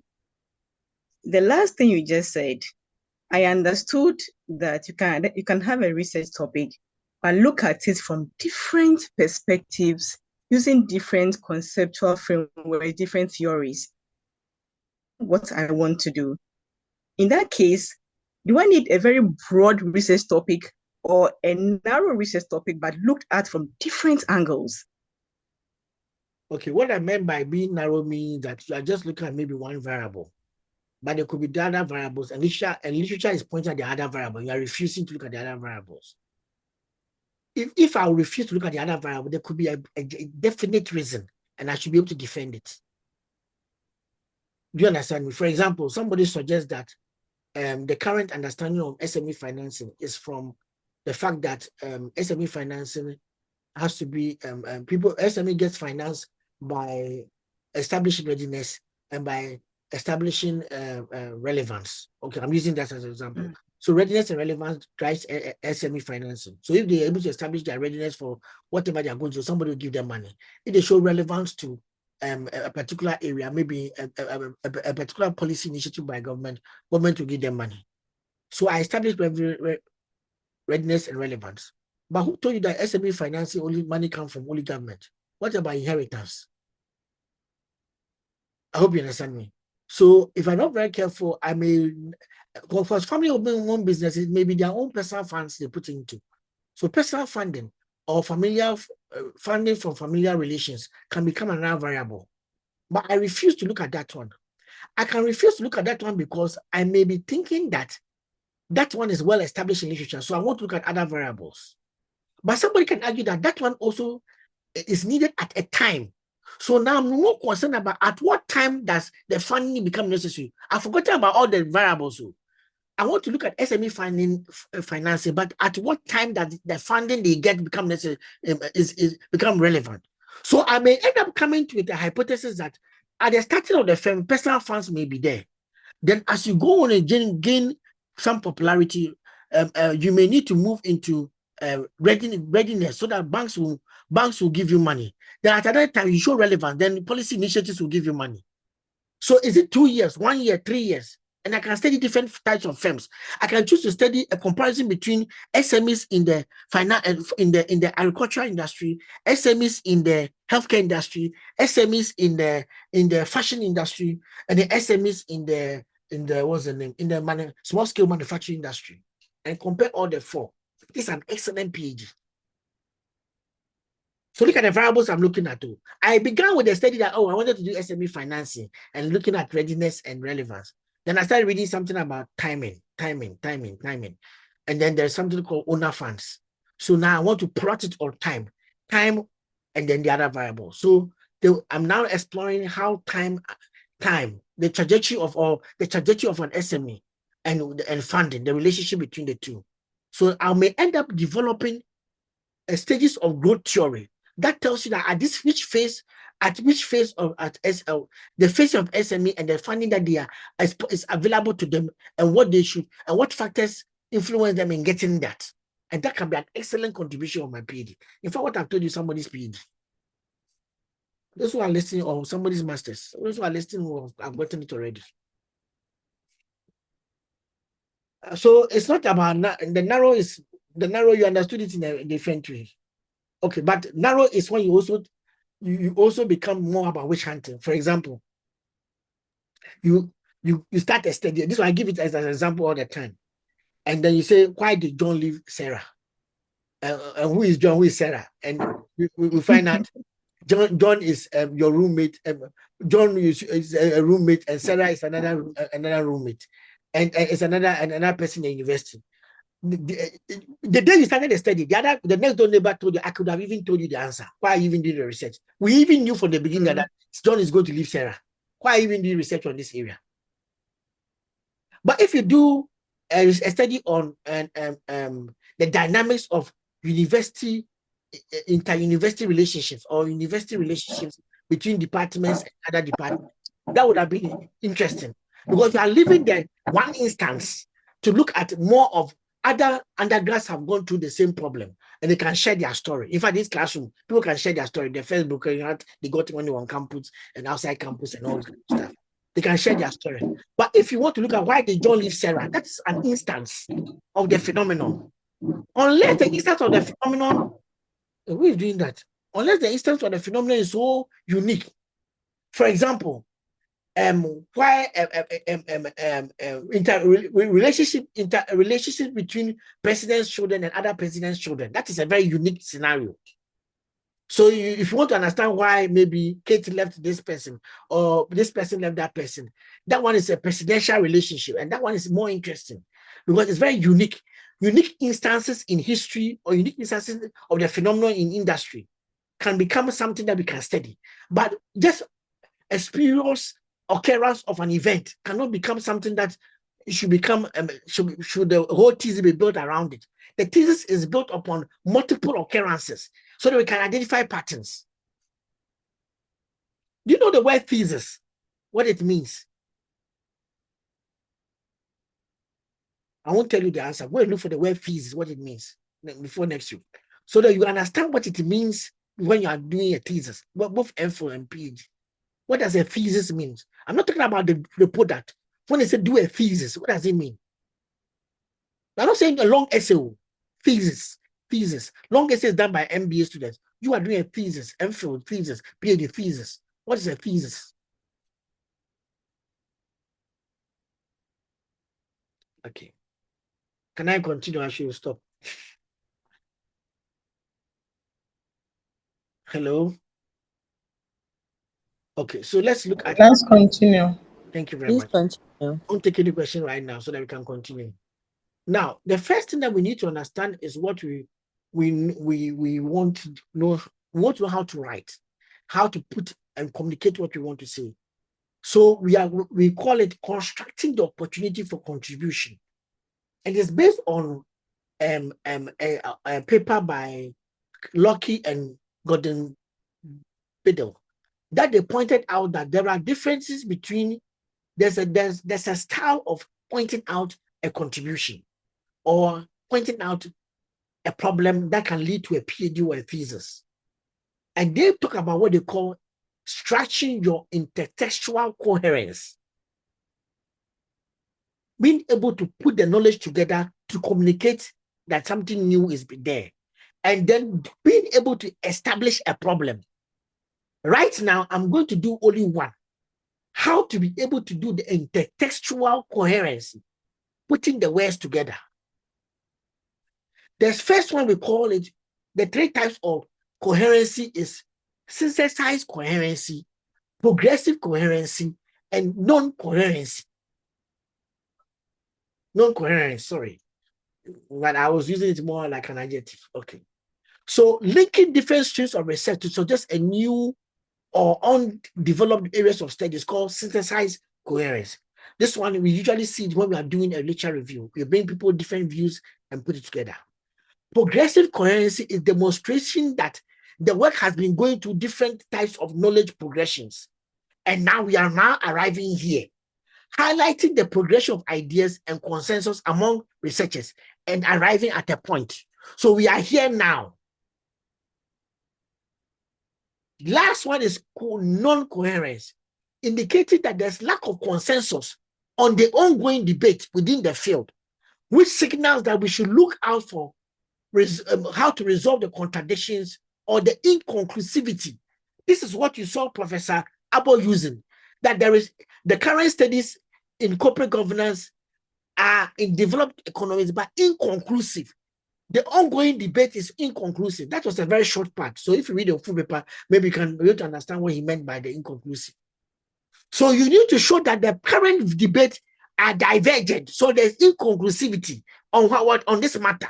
So that there's a need for, we need to settle it. We need to settle the debate. So either you go and point out a synthesized coherency by putting from different, synthesis means that ability to put from different strands, different places, different divergent views and put them together. Progressive means that I'm telling a story that we are coming from here and we are now arrived here. Non-coherence means that there is an ongoing debate and then and that debate signals that we need to do something. You can write a problem using either of these three, or you can write a paragraph either of these three. Listen, you can write a whole problem either using either of these three or a paragraph. Sometimes an author may use two of them in one problem. First part is to bring the non-coherence, and then the second part he brings the cohesive coherence. Another author can do the synthesized coherence in one paragraph, and another paragraph he uses progressive. Another author can do the whole problem, research problem, as a progressive coherence. Example of synthesized coherence. A researcher might examine the literature on organizational culture and innovation, noting that while each field has been studied extensively in isolation, there is a lack of research exploring how organizational culture specifically fosters or hinders innovation within companies. By synthesizing these two bodies of literature, the researcher could propose a new study that investigates this relationship. potentially uncovering new dynamics that were not evident when each field was considered separately. What does this one bring? Kind of trigger your mind. You saw the migration thing the lady was doing. She brought something from migration research. Then she also brought something from entrepreneurship and narratives, and put the two together to come in and something on emotion and emotion and entrepreneurship, and something on narratives and then migration and women, and put them together, and then pointed out a new area. A synthesized coherence. A progressive coherence is a type of coherence that is demonstrated when a body of research builds on previous studies to show a clear progression. For instance, in early research in leadership studies might have focused on traits that characterize effective leaders. Subsequent studies could build upon this by examining how the traits influence leadership outcomes across different industries and cultural contexts. Progressive coherence is therefore achieved as the research narrative shows a clear trajectory from understanding the basic leadership traits to understanding their practical implications and variation across contexts, that deepening and expanding the field's understanding. We have moved from here and have come here. Non-coherence. An example can be found in the field of climate change adaptation. Some researchers argue that technological innovation is the most critical factor to adapting to changing climates, while others also emphasize the importance of policy changes or community-based adaptation. Highlight this non-coherence in the literature, a researcher could propose a comprehensive study that compares the effectiveness of the adaptation strategies, thereby the different adaptation strategies, thereby proving evidence that might be reconcile these different opinions, suggesting an integrative approach to climate change. Combine the community adaptation of policy issues with the technology, and that is the way he will go forward. Each of these forms of coherence serves as a strategic foundation for making scholarly contribution or guiding researchers in how they should position their work within the broader academic conversation. Then, so this is about the style of writing. Then let me pause a little bit here before I'll come to something again. I'm pointing out the gaps. So,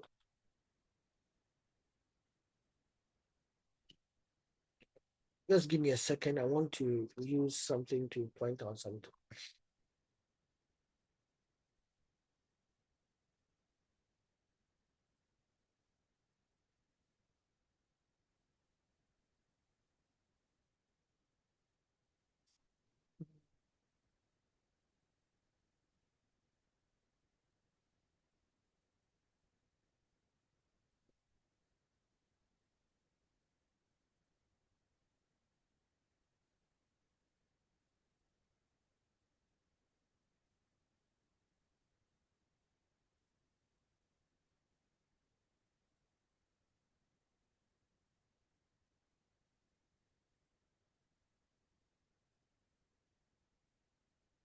So look at this one. Okay. Social networking is increasingly becoming a phenomenon in the social and business lifestyles of employees. Statistics from the 2011 Forbes report on social networking and business stated that 85% of workers in America spend a minimum of 30 minutes of working hours to visit social networking websites. So he established it from the US. These statistics are not too far from that of Africa, as a recent study in South Africa also found 70% of South African workers interviewed browse Facebook during working hours. Now come to Africa. Now, then again, what you are seeing here is an example of a research background, but he is using a particular type of coherence. Then again, beyond the concern on growth in the use of social networking platforms in the workplace, there have been concerns about, the first part was a concern about growth. The second part is about, there have been concerns about implication it has on both employers and employees. While some employers have reported to requesting access to passwords to employee accounts, others are exploring policies to leverage social media in marketing and sales. Now, if you look at this here, what do you think is happening here? Are we doing a synthesis coherence, or we are doing a progressive coherence, or we are doing a non-coherence? What do you think is happening? Progressive coherence. Progressive coherence. Where is the progressive in it? So it started by stating work that has been done. No, this is not progressive coherence. Progressive coherence starts showing the way the literature has been researched in the area. This is not demonstrating how research has been done. This is demonstrating two arguments. It said beyond the concern of growth in the use of social networking in the workplace, there have been other concerns. So he's summarizing the above. The above is a growth in the use of social networking in the workplace. The other part is another type of concern. So two concerns are shown here. One concern is at the top, another concern is at the bottom here. So I'm asking that, what do you think has happened? Salom, go ahead. Salom, go ahead. So, please, I think it is synthesis. Good. It's a synthesis of what? Of it. So he's bringing different types of concerns together. Do you realize it? The first one was a set of concerns, a synthesis at the top here, was bringing two different literature, one in Ghana, one in abroad, one in a developed country, and one in South Africa. Then he is bringing those two together. Then here you look at two concerns here and here. So concerns means that synthesis means that we are pulling from different places to make a. So every paragraph is a synthesis. Every paragraph is a synthesis. And he has combined it with the word then again. Beyond the concern of the growth of a growth in the use of social network in the workplace, is summarizing the top part. And this is how we write. This is how we write a research problem, a research background. I was trying to tell you what the research background looks like. Now look at this one. Okay, so this one underlines it. Let me just jump again. Good. Now look at this one. Literature demonstrates that the key factors that contribute to unemployment in Africa have tended to change over time. In the late 1990s, researchers argued that inflation and low wages contributed to unemployment. For example, argument evidence with illustration. Remember I told you last week that one. So he argued that he illustrated one of the evidences, the one from Uche. A study by Uche 2002 on the unemployment in the bank industry in Nigeria highlighted that inflation affected the turnover of banks, which also had an effect on salary payments. Over 2,000 bank employees lost their jobs by the end of 1999. On the other hand, by 2004, researchers discussed that the lack of startup capital, startup initiative, and lack of capital for startup initiatives and high interest rates on loans stalled the entrepreneurial ventures and contributed to unemployment in the lack of job opportunities. So it has pointed out a comparative study, that's into bracket Kinsey 2006, on SME industry in Uganda and Ghana and Uganda shared similar findings, similar to what the one by Taku 2005. Similar findings on the effect of startup capital and interest loans on entrepreneurship and unemployment. Okay, so he's trying to tell you that it shows that the comparative study shares similar findings on the effect of startup capital and interest on loans on entrepreneurship and unemployment. In a recent study, now it is moving to another timeline, on unemployment in Egypt, Sadia 2011 found political instability, poor governance, and lack of foreign direct investment to be critical factors influencing unemployment. Other studies, so every time he points out one study, he points out again that there are other studies are supported. Other studies in Cote d'Ivoire and Sierra Leone attest to these findings. In effect, unemployment in Africa may be viewed from a multifaceted perspective. It cannot be reduced to one single factor. This is a review of the literature, and it can be part of a research problem. But look at the conclusions. Unemployment in Africa may be viewed from a multifaceted perspective. It cannot reduce to single factor. This study in Ghana will now view unemployment using all the 6 variables I have pointed out here. That is a conclusion, and that will fit an MPhil work, but not for the PhD work. I'll show that one. I'll point out the reason later, not now. But I'm saying it will work well for a beginning. Even a PhD year one, it may work well, but you have not bought in the theory. That's why it is missing now. It has established the issue very well. And what coherence are we seeing here? What coherence are we seeing here? The overall coherence, what are we seeing here? Daniel, go ahead again. Okay, progressive coherence. Progressive coherence. Because of what you can see that the guy was signaling you by time. You realize it in the late 1990s, by 2004, in recent time studies. So it was not progressive, guys. Oh, please, I'm not hearing from you. I'm teaching. Let's connect together. Yes, it's progressive. Yes, Progressive. yes. Good. But Most of us, within the paragraph, sometimes he does synthesis. Who can point that one to me? Within a paragraph, sometimes he does synthesis.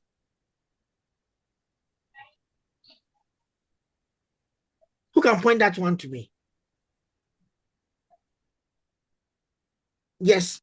Please, if your hand is up, you can go ahead. Yeah, that. Derek, you can point it out.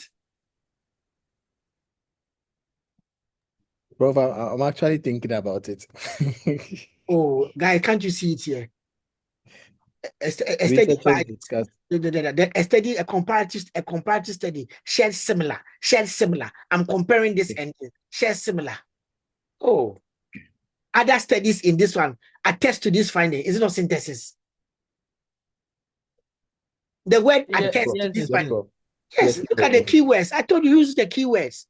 Others, the keywords attest to these findings. Synthesis, shared similar, synthesis. So I'll put two arguments together. Synthesis. Even the beginning, in the later, researchers argued that, and I put two papers, Uche 2000 and Benson. This even putting two is a synthesis, but I didn't illustrate. I illustrated only one. So synthesis. So you don't understand why people put two references in there, three references. They're doing synthesis.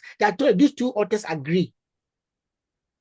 So he was doing overall, he was doing progressive, but within the writing paragraphs, you're doing synthesis to show that in this paragraph, I'm communicating one idea. In the other paragraph, I'm communicating one idea. I say, the hand is up. Yes, Prof. So regarding the synthesis, it means that whenever there are more than two scholars within a work, they have something in common, but not necessarily having the same topics. Is that the... Yes, and that's why I'm saying that when the researchers argue that low inflation and low wage contribute to unemployment, it's possible that Uche's own mentioned inflation and Benson's own mentioned low wages, or Uche did study both, mentioned both of them, and Benson also mentioned both of them. It's either or both of the thing. Look at Uche's own. Uche study on unemployment in banking industry in Nigeria highlighted inflation affected the turnover of what on banks, which also had an effect on salary payments. In fact, I mentioned the two at the same time: inflation and then salary payments going down. Do you understand me? So I pointed out about what inflation and low wages. That's all. Does it make sense? Yes, sir. Thank you. Okay, thank you very much. So now let's wrap it up. Next week we'll continue, but let's just wrap it up. Let's tie the loose ends. Okay. Then you can also write thematically. So sometimes what happens is that the person is writing thematically. For each paragraph, he's focusing on a theme. For example, one part will be what is unemployment, one theme. And in that, what is unemployment, you can do synthesis, looking at different types of unemployment. And what are the causes of unemployment? Like what you saw, you can do progressively. In the 1990s, what was the cause? In the 1980s, what is the cause? In the 2000s, what is the cause? Or he can do synthesis and look at different causes, each of them being structured. So you can either do thematically in terms of your synthesis by looking at different themes. So look at this. Here is thematically in terms of these two said is thematically in terms of the synthesis here, the sentences here. So for example, the example here, the theme here is startup capital initiatives and high interest rates. The same thing is what is mentioned in Kingston. The theme here is about political instability, and then Cote d'Ivoire and Sierra Leone have had political instability. So he's also pointing. So the theme here was political instability, and that is what Salia, Johnson, and Penn have in common. So I can be writing thematically, but I'll use synthesis to join them together. I hope you understand me. Or I can be writing progressively, and I can still, within the progressively, have thematic things that are showing to progression. So in one phase, one theme, another phase, one theme, another phase, one other theme. Or in one phase, two themes. So I'm using synthesis to bring the two themes together. In another phase, two themes. In another phase, two themes. So either you can write progressively according to time, or you can write thematically using your synthesis. But in all of them, you are doing a synthesis coherence, you are doing a progressive coherence, or you are doing a non-coherence. A non-coherence means that two divergent views totally. And then you combine the two to do your work. Many students tend to rely on synthesis, but they are not very good at doing the progressive one. Because progressive means you have to download the papers over time. So you have to have enough papers in the past, enough of papers. So somebody can look at it since 2005. What has been the progression of people's views concerning AI and security? So in 2006, this was a view. In 2007, in 2008, in 2009. But that is also too close to each other. And like the time is 111. You can do it maybe in two year categories. But you should have done it on paper and done the table. Then from the table, be able to present it into an argument. If you don't break it down into smaller pieces, you can't write. Many students just like to sit behind the tent, the writing will come. It will not come. You don't have data. Data is what will help you write. Okay. So we will talk about this as we go on continuously. Let me wrap it up here. I've not gone into problematization because I want to take my time and do that. I don't want to rush it. Let me point out that when you are looking for the literature, to be able to establish what you should look out for to go and help you write your research problem, you can either do a topical study. A topical study means that you are using the topic to search for the literature. That is not wrong. I've taught you already. Then you can do a microscopic study where you look for statements within the paper and analyze each word in the statement in order to establish understanding. If I'm writing on what is unemployment, I would rather do a microscopic study. Pick this guy's definition on unemployment, pick this other definition, and synthesize them together. Then you can do a telescopic study. What does the entire paper say? That one can give you, that's what abstracts do, telescopic way. What does the entire paper say? And that's what helps you to say that a study by Uche found out that this and this and that, telescopic.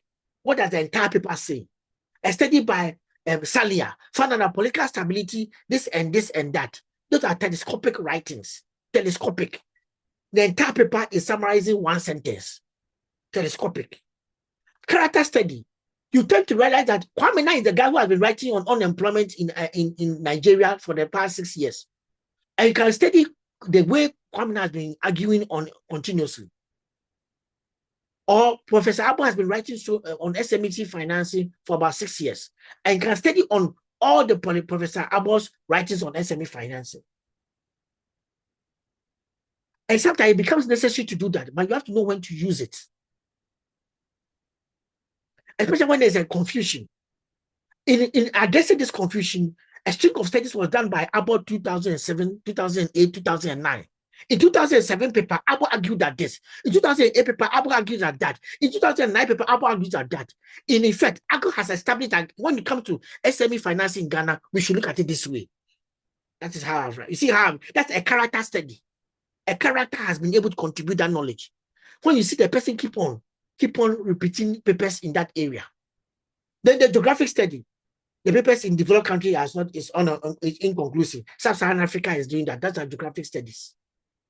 We combine all of this style of studies in writing. But you use this type of study to look at the literature. Then when you come to write, you use synthesis, coherence, progressive coherence, or non-coherence. So you can have two arguments. When you have Abo arguing that this, and then Olumide in Nigeria saying this, saying that SME financing in West Africa should be looked at from two schools of thought. The Abo school of thought and Olumide school of thought. That one is what we call non-coherence. There are two different views that are coming up. And you can become the person who brings in the view. This study combines those two views together and we'll use it to do the study. So you are picking Olumide and picking Abo and combining them to be able to make a way forward. So in that case, character study plays a very key role. Thank you very, very much. Who has learned something today? Next week, we'll continue with problematization, now turning the thing to the problem and then putting everything together. But if you have the Research Made Easy book, go and get it and read. If you don't read, you won't learn. Read. The things are in the book, read. This is chapter 2B, read it. Okay, please, I stop here. Any questions? Thanks for the clapping. I clap for you too. Okay. Any questions? There are no questions, there are rather happiness. Okay then. Okay. Today I was going to do give a test to the your students to work on your research proposal, like your research problem, your research background, and then research questions. But let me finish teaching by next week. So this is what you'll be doing. Let me give you a heads up. So next week, the students who are here, this is the quiz you'll be working on. After I finish teaching, I'll give you some time, about 3 days to work on it. But this is what you'll be working on so that you can take a picture of it. I'm not giving it to you now, but you can take a picture of it. I won't show you the question one. I will only show you question 2. You can take a picture of it and it's the same thing that we have done today. My objective is helping you to be able to understand. So state your research title, do your research background, usually about 500 words. I didn't write it, 500 words. But usually a PhD, the number of words could be more. The research problem, discuss a minimum of 3 gaps. In fact, 3 gaps is enough. For an MPhil, 3 gaps is enough. For a PhD, it depends on the weight of the gaps. Sometimes 3 gaps is also enough, but the weight of the gaps matter. The purpose of your study based on your gaps, the objectives and questions. So next week, by the time I finish teach you, you should be able to do. Today, at least I've covered the background. I've covered this one a little bit, but I've not told you how to put it together in the final write-up. But you can start reading more and study. Now go and reading people's, please. Writing is about you learning others, how others write. So study how others are writing their research problem and study ideas from that. Get ideas from that. Get ideas from them. Dr. Manon, can you share your chapter 1 with the students so that they can learn your MPhil chapter 1 and your PhD chapter 1, so they can learn from your chapter 1? Okay. Okay. Thank you very, very much. Okay. I don't see any question here. Okay. Good afternoon. And PhD students, good afternoon. Okay. Some people, please don't be discouraged. If you are discouraged, please, it's not good. Don't be discouraged. It's a beginning.